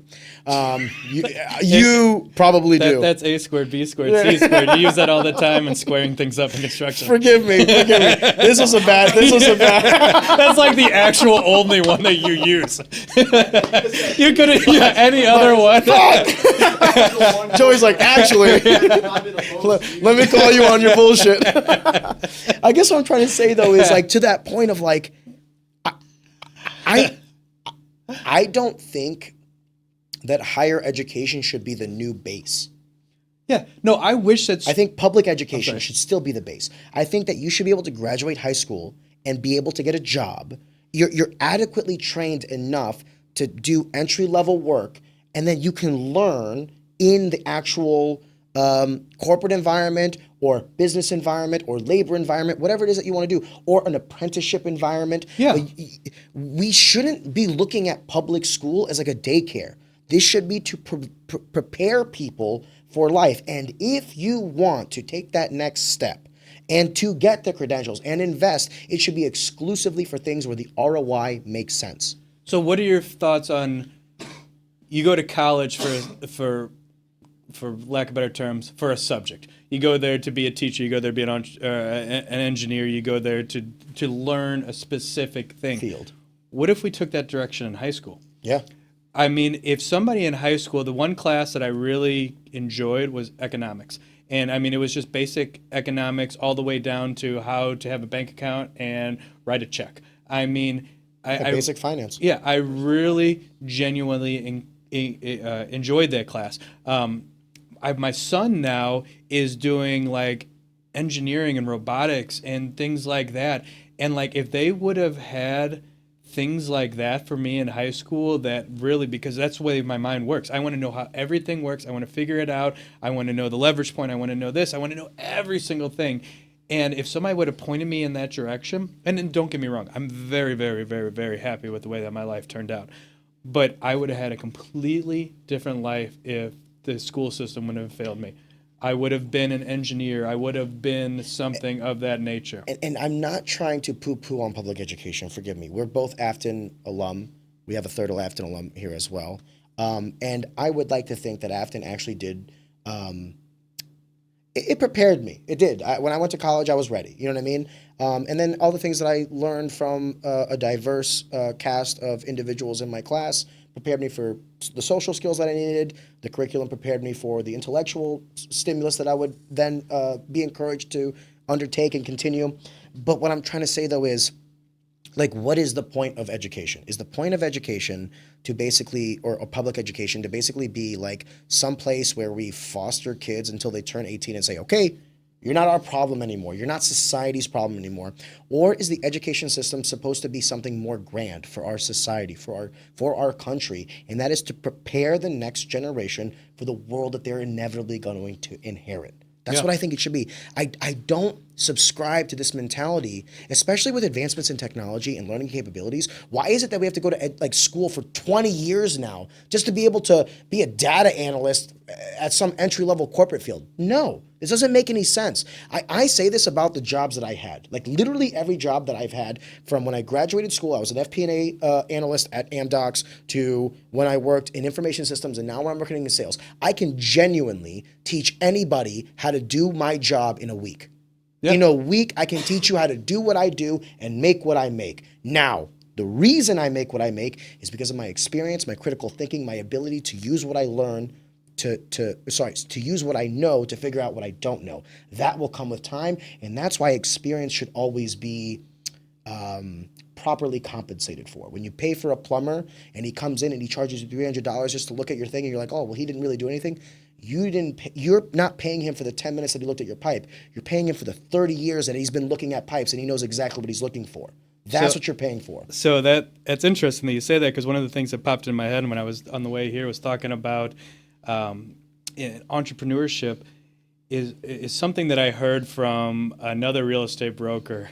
And I hate that I took away such a good piece of information from her, because I really don't like this woman. but I hate that you're smart. But she genuinely dropped something on me that I'll never forget. And she was a real estate broker. She owns a couple brokerages around here and everything like that. But one thing that she was talking to me about was how she had a complete team. That she had people that one put signs in yards. There's people that one got documents signed. There's people that ran stuff around. There's people that showed houses. There's people that answered phones. There was all these different aspects of it. And as narcissistic as it was what she said, it really made sense. She goes, I'm the doctor. And she goes, what these people are who facilitate me to do what I am good at. And it really resonated with me. She's like, this way I can do exactly what I'm at. And to put that into perspective, that can be changed to a lot of different things. So while I own a demolition company, I'm very well versed in construction. Now, I don't spend a lot of time doing contracting anymore, and we can get into that if you want to. But my focus is on demolition. Now, we're doing a job right now that I have the ability, I have the equipment, I have the know-how to do. So I actually sold a little extra work. So this guy's got a house, and we ended up pulling out 4 walls. We're putting in a 1,200-pound steel beam in this house so that way he can have an open concept. And I have my guys on the job site, and I pop by every day this week for probably about a half an hour each day and explain to them exactly what I want them to do. So that way, when it comes time to set this beam, I can be on site and I can set the beam. And that's where my expertise is figuring out exactly what needs to be done to get us to this point. And then I've delegated out the work so that way they get everything prepared. So that way on beam day, we're ready to put in a 1,200-pound beam above, 10 feet in the air. The other thing is also by doing that, you're actually saving the customer money, because how much are you an hour? I would be willing to bet your hourly rate is higher than the individuals doing all the precursor work until you need to get involved. So if I were to have to pay you to do all the work that somebody else could do, I'm going to have to be paying an extreme premium, and it doesn't make sense. Yeah, I have no secrets in my life. I'm transparent. We bill out, our guys are $62.50 a man hour. I bill out $200 a man hour. So you're literally 2 and then some. If I have to stop running the company, growing the company, making where I excel at to actually work within the company, this is what I'm charging to work. If I got to go run a piece of heavy equipment, I'm charging $200 an hour. Yeah. If I've got to go build a wall, I'm charging $200 an hour. So you're absolutely right in that sense. So not only are you creating a job, because that's the other thing we didn't even talk about. Like, I love the fact that I've created jobs. It is something that I love. That I when I pay people that have worked for me, it's like a genuine joy. Like, thank you. Because of your hard work, I was able to generate more value than just your labor alone. So to bring it back to Major League Demo, it's like, yes, you charge a certain amount for a labor hour. A portion of that goes to the actual laborer. A portion of that goes to you for like overheading and all these other things, the administrative side of it, the risk side of it, because you're the entrepreneur. If someone gets hurt, you have to pay for the insurance. If something happens, you're going to have to fork over the cost. House falls down. Exactly. You're on the hook. Exactly. So on that note, real quick, have you ever read, you might not have, the Henry Ford's autobiography? I have never read it. Forgive me. No, I have not. I liked it because I'm into cars, so everything that we went into that in that book I understood, but then it was also much business aspect. And this isn't a direct quote. I mean, this is a summary of what it is. But there's one thing I saw in there that I'll never forget. He goes, there's such a divide between the men that work and the men that create work. And what you said there about creating jobs, creating work, there's so many people that don't understand how important that is, that aspect of this world is. And, the whole thing of, I make $1 or I make a dime, my boss makes $1, so that's why I poo on company time. Yeah. I mean, people don't understand that portion of it. They're not incorrect. Here's the truth of the matter. I don't think it's binary. Like I think that there are bad executives. I do believe that there is an abscess of greed. But I would venture to say that these are issues with bloated monopolies and oligopolies. If you go to the mom and pop shop down the street, you're not angry at their margins. You know what I mean? They're lucky to be skating by and not have to lay off a person if the economy goes on a downturn.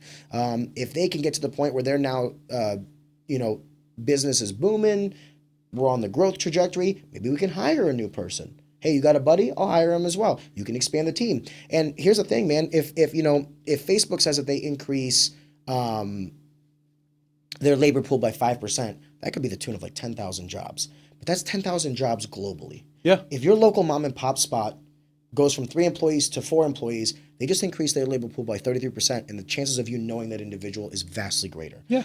I'm not making a a semblance for like footprint or what's more important. But what I am saying is there's usually a correlation between people's disgust with capitalism and gross capitalism. But the vast majority of the things that you are disgusted by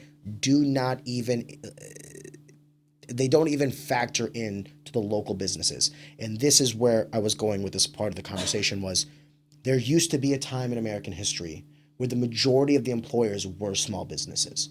And life was better for everybody, for the labor, for the entrepreneurs, for everybody. It was just better. Now, I mean, across the board for like a utilitarian approach, like how many people are benefiting with this, raw numbers. Now you're getting to the oligopolies, the monopolies. We say that we are a mixed economy and we believe in capitalism, but how many industries have aggregated towards like 2 or 3 main players? Cell phone companies, meat packaging companies. You go to any grocery store, like if you walk down an aisle, you have all these brands, but there's only like 4 companies that own them all. So it's like we have this illusion of competition, like we were saying earlier. Like you and I aren't competing with, if I make a demo company tomorrow, you and I aren't competing. We're competing with like, insert, I don't know who Big Demo is, like insert that player into the game. They're the ones that could come in because of their economies of scale and say, oh, you're charging $62 an hour. Well, we're going to charge 30 until you go out of business. And then once you go out of business, we're going to charge 70. What's funny, you talk about all those different products being owned by the same company. I was just talking to a business owner the other day that has a very good company, an excellent company. He does very well, and he's a very good guy. And he just purchased 2 other companies that are pretty much the same thing that he does. And he's like, instead of closing those down, I'm going to keep those as their own business. And he goes, I can't tell you how many times people go and get bids from all 3 of us and then pick this place because of this and pick that place. And then all of a sudden we'll show up and there'll be a dumpster or a truck in the driveway and they're like, what is this truck doing here? But it's because people want to have choices. And so that's the only reason that he's keeping all these open. Yeah.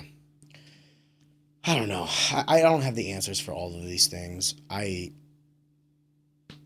My mentality is, as an entrepreneur, as long as I'm making money, as long as my responsibility to the people that I've hired stays true, as long as I don't hurt anybody, as long as I don't defame or like, I don't want to make a dirty dollar, you know what I mean? As long as I can do these things, I'll stay relatively fine with my own soul, my own conscience. Will that prevent me from like supreme success? Probably. But then I think to myself, how much money do I really need? I grew up poor, dude. I have more now than I have such abundance today that I would have dreamed of when I was 18. Yeah. So even if I just stay at my current trajectory and I can hire more people, but like my profit margins stay the same in the sense of like what comes home to me, right? If I can go from 10 employees to 20 to 30 to 40, that's a fucking success. So when we talk about being an entrepreneur, one question that I absolutely love to ask, and I've asked every entrepreneur that I can think of, is what was the tipping point? What caused you to decide to be an entrepreneur in life? I had a great mentor who was also my entrepreneur. 5 years ago, I started working for Matt Croak, and he changed my life. It took a person to show me the importance of entrepreneurship and to make me feel like I grew up in corporate America. So like as soon as I got out of college, I went in and my mentality was I'm going to work hard for this giant company and I'm going to work 60-hour weeks and they're going to see my value and I'm going to get the promotion. I couldn't have been more wrong. And it hurt me. I spent 4 years at a company and I didn't get the promotion. I didn't get my roses. I didn't get any of the accolades. All I got was more work and, my 4% COLA adjustment every year. Yeah. And I thought to myself, there was a moment where like I was in my bed and I was like, is this what fucking life is? Like how am I going to be able to retire like this? Like I can't. So I took the initiative. I thought the answer lied in switching fields. I was like, I'm going to get out of finance. I'm going to go in for information systems. There's more opportunity here. And it was the best decision I ever made because that's how I got inundated with Matt Croak. And because I got inundated with Matt Croak, because I took that leap out of my field, I met an individual who really mentored me and showed me that I am valuable, that I am smart, that I can critically think, that I do have balls, and I can take risks. And all it takes is money. If the only variable that prevents you from entrepreneurship is money, that is the easiest variable to overcome. That's the easiest overcoming variable. You can get money so easily. Yeah. But the other things are difficult. You were talking about the moral compass. I'll be the first person to tell you, I don't want to do business with anybody that I can't shake their hands, look at their eyes. Yeah. If I think you're a bad motherfucker, I will actively not do business with you. Yeah. I don't care if it costs me money. I don't care. That's a line in the sand that I will draw. Because I do believe that there are too many people that say business is business. Fuck you. Fuck you. If your mentality is that I will watch the world burn in order to make an extra dollar, fuck you. You're what's wrong with capitalism. Yeah. Sorry. So it sounds like what I'm hearing is that you realized what you were missing out on life, and you thought that entrepreneurship was going to be what would project you to get that. Forgive me. Matt showed me that I had value, empowered me, because I went to him and I said, I want to do this. And the first thing he said is like, I trust you, and if you want to go in on something, I'll help you out. Yeah. That is all I needed. And by the way, I never accepted his help. I never took $1 from him.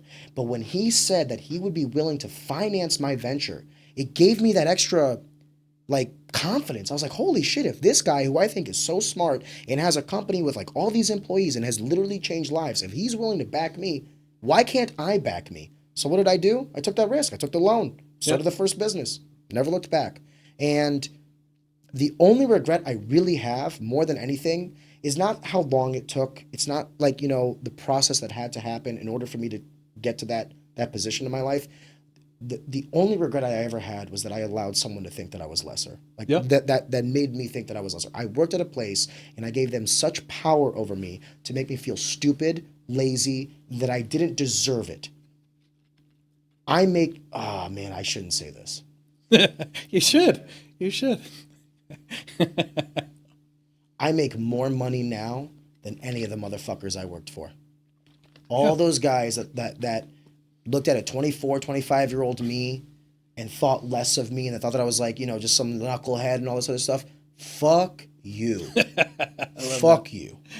So what drove me to entrepreneurship was the right mentor. I had the right person at the right time that opened up that gate for me. And that's why I have such an affinity for mentorship, because it took one man at the right time to change my life. And I'll never, even though I did it. I did all the hard work. I was the one that put myself in that position. I'll never forget that if it wasn't for that guy at that time, I wouldn't have done any of it. Dude, that's strong. That's cool. So I hope that guy hears that. He knows it. It's weird because, I have such a relationship with him that's like unlike any other relationship. Like I still do work for him. Yeah. And I tell him all the time, it's such a weird dynamic because I tell him all the time, I'm like, you're the last person I'll ever call boss. And I make enough money to where I can leave. I don't have to work for him. But he gave to me so much, directly and indirectly, that now I worked for a company where there was this separation between me and them. Now I work for a company that I want to see his creation succeed even more. Yeah. I want to be someone that adds value to him because he's added so much value to me. And the fact, how many employers do you know are completely content with you having not one business, not two, but three, and then doing this on the side and doing that on the side, and they want to invest and they want to help you. Yeah. Dude, I could not ask for a better employer. And it showed me what kind of employer I want to be. Yeah. I don't want to be the employer that I don't want someone to work for me for 20 years, to be completely honest with you. I don't. I want them to work for me for 4 or 5 years.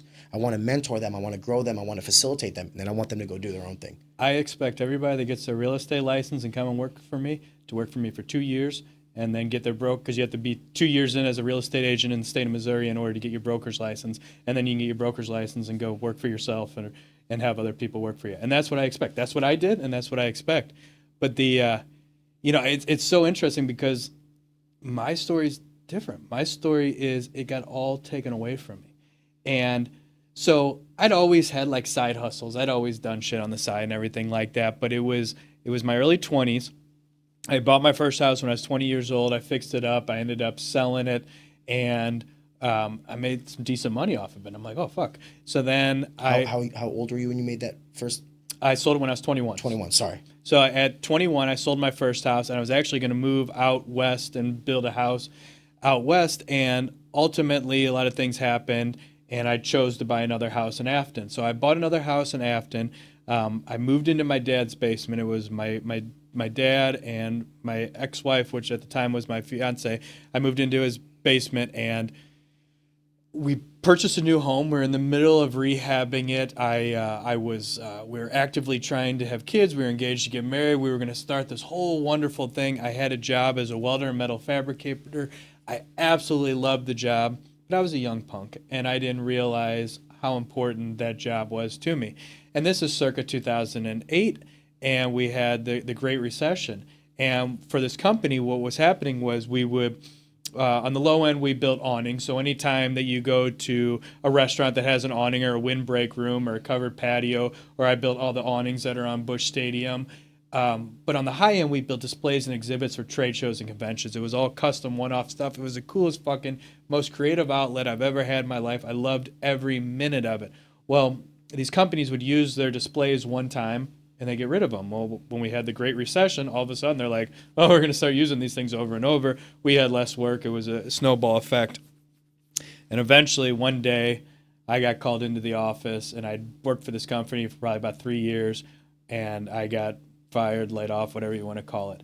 And I'll never forget sitting on the stoop of my new house. I hadn't even moved in there yet, and I was like, every single plan and goal and everything that I had just been stripped away from me because I no longer had a job.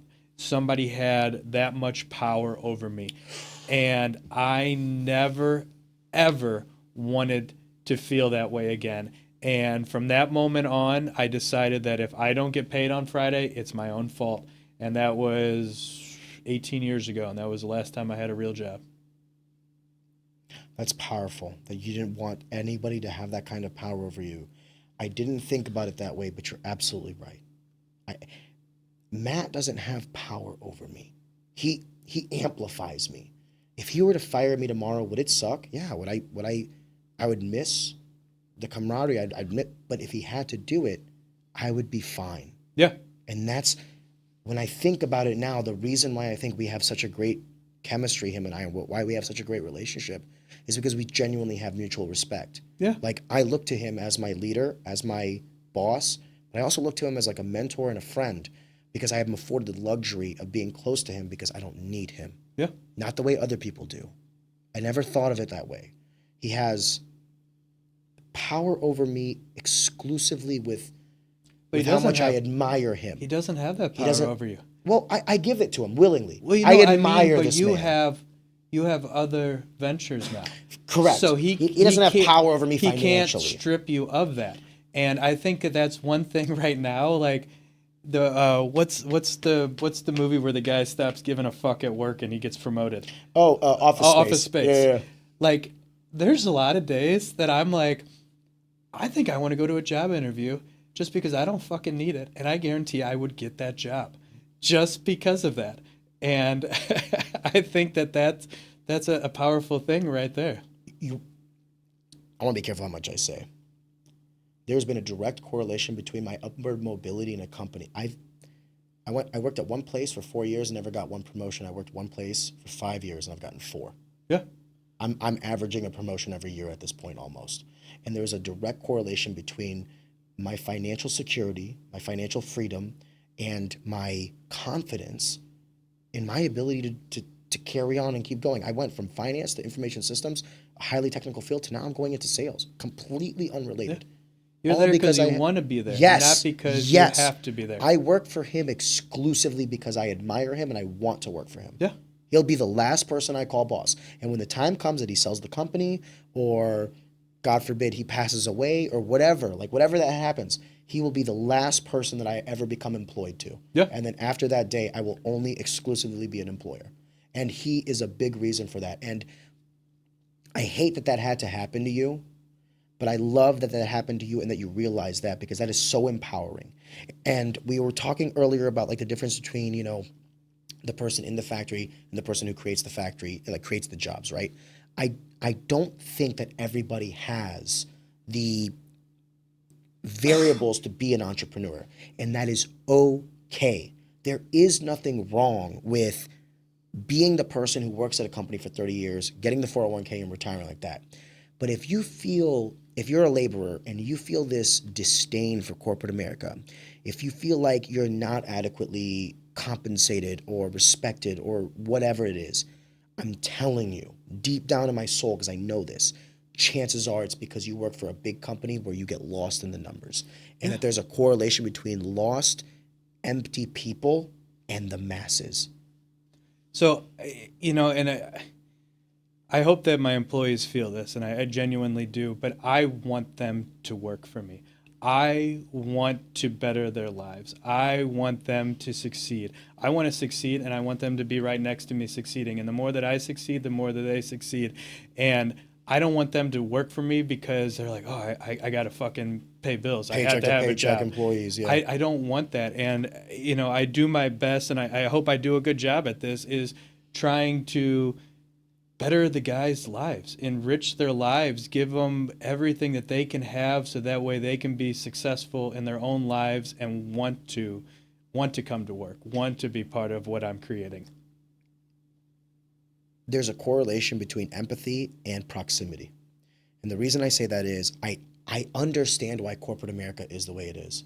If you're a CEO of some Fortune 500 company and the only interactions you have are with executive level people, you detach yourself. You go to the work site for 30 minutes, and what do? You dab up your employees. Hey, how's it going? How's the job? Like, how you doing? You know what I mean? You talk to them. You interact with them. You see these people every year. They'll tell you their successes. They'll tell you their problems. You start to develop a bond with these people. And yes, you are the owner of this company. You take on the risks and you reap the rewards. But you also feel like you're a captain of a ship, and that if I'm going to, the promised land, I'm taking my crew with me. Yeah. And there's something lost in that by just virtue of what it is. I'm not saying it's good or bad. It just is what it is with corporate America and with giant companies. It's just harder. And I think we would be better served if more people, I truly believe this, if less people decided to go to school to get a degree and more people wanted to become entrepreneurs and create jobs instead of asking for a job or hiring people. I think that, to say the least, I think there needs to be education on what an entrepreneur is. Agree. Because I think there's a very much disconnect that they're like, oh, that motherfucker's driving a BMW. But you have no idea that I'm driving a BMW, but I work 80 hours. I might not be on the job site, but I'm constantly doing this, that, the other. I'm at night brainstorming. I wake up thinking about business. I go to sleep thinking about business and on how I can help people and better lives and everything like that. You're responsible for every single employee now. Yeah. You have a responsibility to them. Listen, they signed up to do the job that you wanted them to do. Now, your job for them is to generate enough work to keep them employed. And that is a responsibility and that is a stress that few will understand other than entrepreneurs. When you start doing the paycheck thing, yes, it is empowering. I love doing it.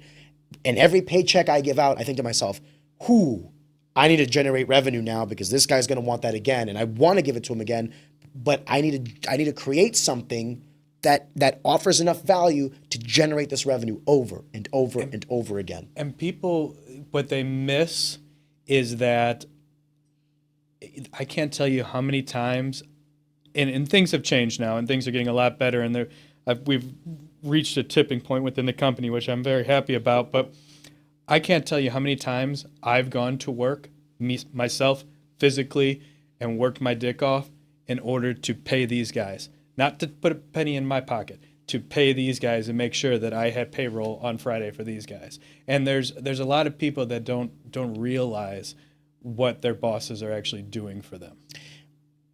On the flip side, there's also a lot of bosses that, listen, these narratives come up. Where there's smoke, there's fire. And do I think that there is an unhealthy characteristic of entrepreneurs? I do. However, I will also say that I was in the belly of the beast in corporate America, and I'll tell you this right now, a lot of people's discontent and opinions and harsh criticisms are not without merit. Oh, yeah. But I go back to my thing of your problem is not with the guy down the street with a company of 4 employees. It's the conglomerates. It's the big businesses. It's the ones that have detached themselves from their labor pool and look at it as a top-line expense on their statements. And that's a very valid point, because you and I come from a much different reality. Anybody I've ever worked for was a mom and pop shop, and myself, I'm a mom and pop shop. You've been in corporate America. I'm gonna move this. You're gonna move my fern? Do I have one on the other side? No. Forgive me. You're right. It's because, and by the way, to be completely honest with you, had I gotten the promotion, like one of the best things that ever happened to me was working there. Truly. When I look back on it with hindsight, because if they would have given me the promotion, I probably would have still been working there, making maybe like $100,000 a year, being the W-2 employee with the 401k and like making just enough money to survive. Yeah. I wouldn't have the abundance that I have that gives me the luxuries to do the things that I want to do, not the things that I have to do. I'm glad I ate shit. I'm glad I ate shit for as long as I had to eat shit, because that'll be the last time I ever fucking eat shit. Yeah. That'll be the last time. And no one will ever have that power over me again, and I will never allow anybody to make me think I'm lesser than. Yeah. Ever. That is my one regret, that I ever in my life thought that I was dumb and lazy and all these other things. Fuck you guys. To this day, I'll say that. I know them all by heart, and I never wish ill on anybody. And I understand that they're a part of like the corporate thing as well, but that goes back to what I was saying about detaching yourselves. You can make money and not lose your soul. They're not mutually exclusive. Bro, people don't need to know about the things that we do in life, but there's so much giving back that people like you and I do that people don't even realize, because of what we've been able to create and how we've been able to live comfortably, that we can give back silently, and we don't sit there and take recognition for it. I don't need anybody to give me like attaboys or anything like that. That's not why I do it. I do it exclusively because I want. I'm a selfish creature. I enjoy everything that I do, including the selfless acts. Yeah. I don't coach wrestling because I don't enjoy it. I coach wrestling because I fucking like it. Yeah. I don't do this podcast because I want to do a charity. I do it because I fucking like it. I'm a selfish creature. It just so happens that a lot of my selfish acts are also selfless. So I've got a charity for you. So we've been here for a minute here. Sorry. Oh, no, you're totally fine. I'll fucking sit here and talk all night. I don't know how long you want to talk, but I've got a charity for you. So on a quick note, I want to throw something out about being an entrepreneur and being autism and ADHD and everything like that, is that what I've discovered in my life is that I've wanted to do all these different businesses. I wanted to do all these things, and I've spread myself too thin. And when I finally got to the point that I realized that, and I've concentrated on one business, which I still do the real estate stuff, but my concentration is 100% on Major League Demo, I do very well with it.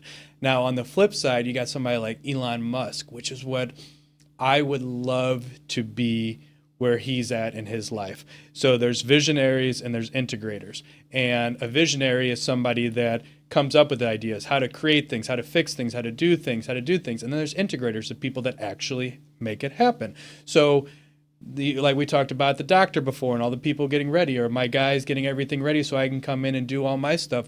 What Elon Musk has mastered, which I fucking adore, is the fact that he has 3 majorly different companies. And if you notice, he'll go in and work on one when there's a problem and needs to do something. We need to figure out how to get to Mars. Well, I'm going to figure out how to get to Mars, and then you guys take it back over, and I'm going to go over here and figure out how to make selfless cars. Yeah. Self-driving cars. And then once I've got that part automated so you guys can handle it, then I'm going to go bounce over here. And that's one thing that I would love to do. So I tell you this because I've got I think it's a great idea for I feel like I'm on Shark Tank right now. For a charity. So I'm sure you're familiar with Guns and Hoses, being a fighter and everything that. And people that don't know what Guns and Hoses is in St. Louis, and I believe they do it in Atlanta also, but it's really a St. Louis thing. So Guns and Hoses is like a St. Louis thing, but we give to the charity Backstoppers, and Backstoppers is like the charity that covers the expenses for the spouses and the families of first responders that have fallen. But like Guns and Hoses is not like an entity, it's like an event. And that event then gives its proceeds to Backstoppers. So, but I believe that we hold fights definitely in St. Louis, but yes. I believe they also hold fights in Atlanta. Perhaps. But so essentially what it is cops and firefighters do a charity bout. And I might be wrong here on with the actual timeline, but essentially you get about 6 months to train, and it's 2 amateur guys that go against each other, guys or girls, in either MMA, kickboxing, or traditional boxing. And it's actually at the, whatever it's called now, the Enterprise Center, which is where the St. Louis Blues play. It's a whole big thing. All the proceeds go to Backstoppers, which, like you said, takes care of fallen or disabled, cops, firefighters, first responders, things of that nature. They got it in a couple cities. Sorry. So Atlanta, St. Louis. So what if we take that idea and we apply it to Joe Schmo? Instead of being cops and firefighters, I'm 41 years old. I want to know if I still have it. So why not I put up $5,000, not necessarily you, we got to find somebody else, but like You want to fight? Yeah, Dustin Hukins. He did some amateur bouts. He owns Valley Park Welding. He puts up $5,000, and then we have a charity match, and then other people can donate money, and it'll be a good thing. Whether like 80% of the purse will go to that guy's charity, and 20% will go to the loser's charity, or something like that. But essentially, just create a Guns and Hoses with entrepreneurs or just average guys that want to see if they still have it at our age and fucking do it. The problem with it is, as much as I love the idea, you realize that like most guys who are entrepreneurs, I hate to say it this way, are like usually in the older crowd, and like you're someone who's kind of like held on to a lot of things because of the way you live your life, the attention to athleticism and physical pursuits that you've had. But I also know a lot of entrepreneurs that are like 30 years old and have completely let themselves go. I think there's some value to a charity event that isn't tied to first responders to generate some value for charities. I think maybe instead of limiting it to just entrepreneurs, maybe you also just allow people who have like a following. Maybe they're just like a social media influencer. Maybe they got like 100,000 Instagram followers, and like they might not have a business, but they have some footprint. You know what I mean? We could talk about it. I'm not opposed to the idea. I think it's a good idea, and maybe we're working on some things that can intertwine with that. Yeah, I mean, Celebrity fight card. St. Louis celebrity fight card. That'd be I want to awesome. fight. I want to fight that old guy that owns Ted Drew's. I'm gonna hold like a DQ Blizzard in front of him. Oh man, jeez, was this WWF? Oh yeah, brother. Joey, I knew this was going to be fun because I went to one of your guys' nights, and I had an absolute blast when I was out there. It was a good networking event, but it was also like I'm a drinker. I like whenever I can talk to people and drink, and it was a lot of fun. So like when you called me and you're like, hey, I would like to talk about this thing, I was like, fuck yeah, even if you didn't want to talk about autism. I genuinely enjoyed this conversation. I had you on for one reason, but I would like to think that we did a good amount of time on a couple of topics. And we dug deep and for someone who is a self-prescribed meathead and all these other things, I think you'd be, I don't want to sound like I'm glazing you. You're actually a very intelligent individual, and you've done a lot for yourself, and I think you should be proud of yourself, and you shouldn't shy appreciate from that. Yeah, it was an honor to be on here, man. Like I said, I mean, I thought of you, not that I wanted to make this a spectacle, but I figured if anybody is somebody that I feel like I genuinely talk to that would understand all aspects of my life, it would be you. And I'm happy you had me on, man. Dude, Joey, we'll have you on again. This was an absolute joy for me. Absolutely. Thank you.